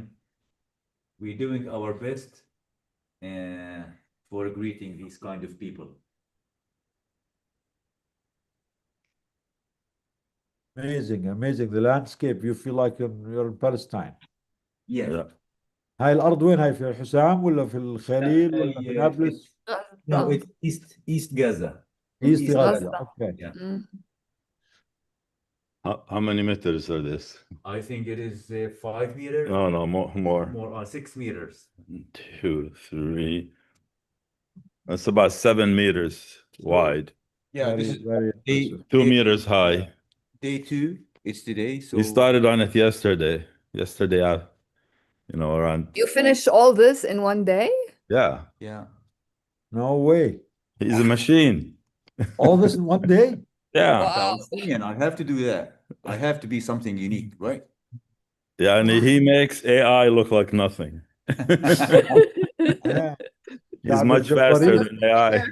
شعب الجبارين. Yeah. You know, today I was reading in an article that it will take 15 years to empty Gaza of the debris if there is 100 trucks working every day for like 10 hours to remove all the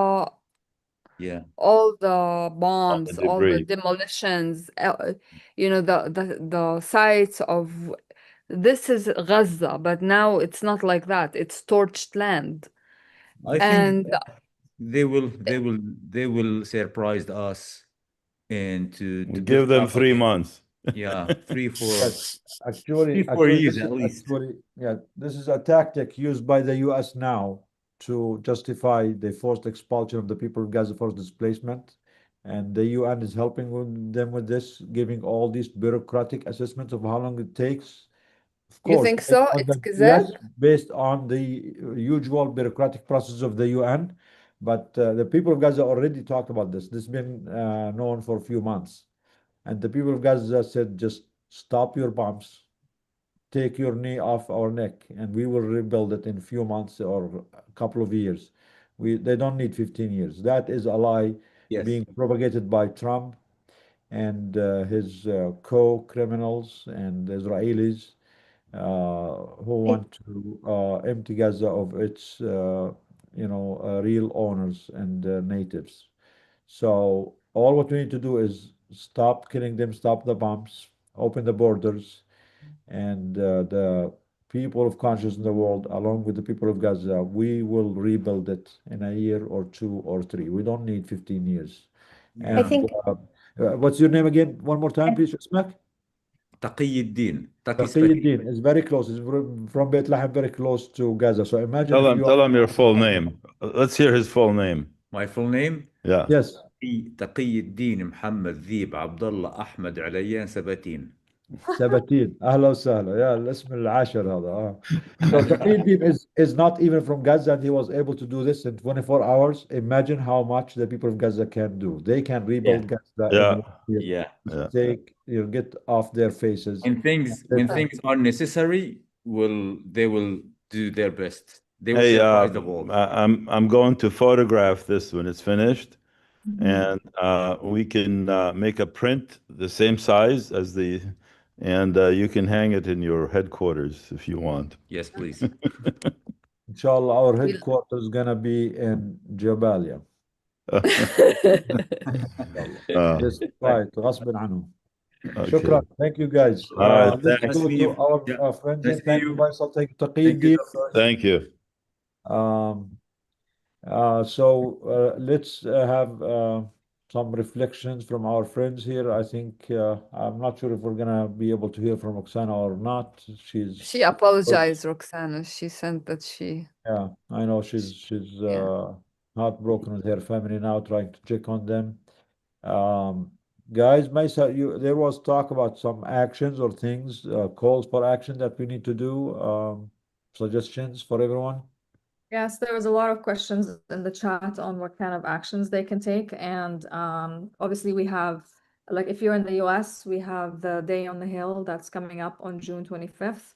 I'll share the link here.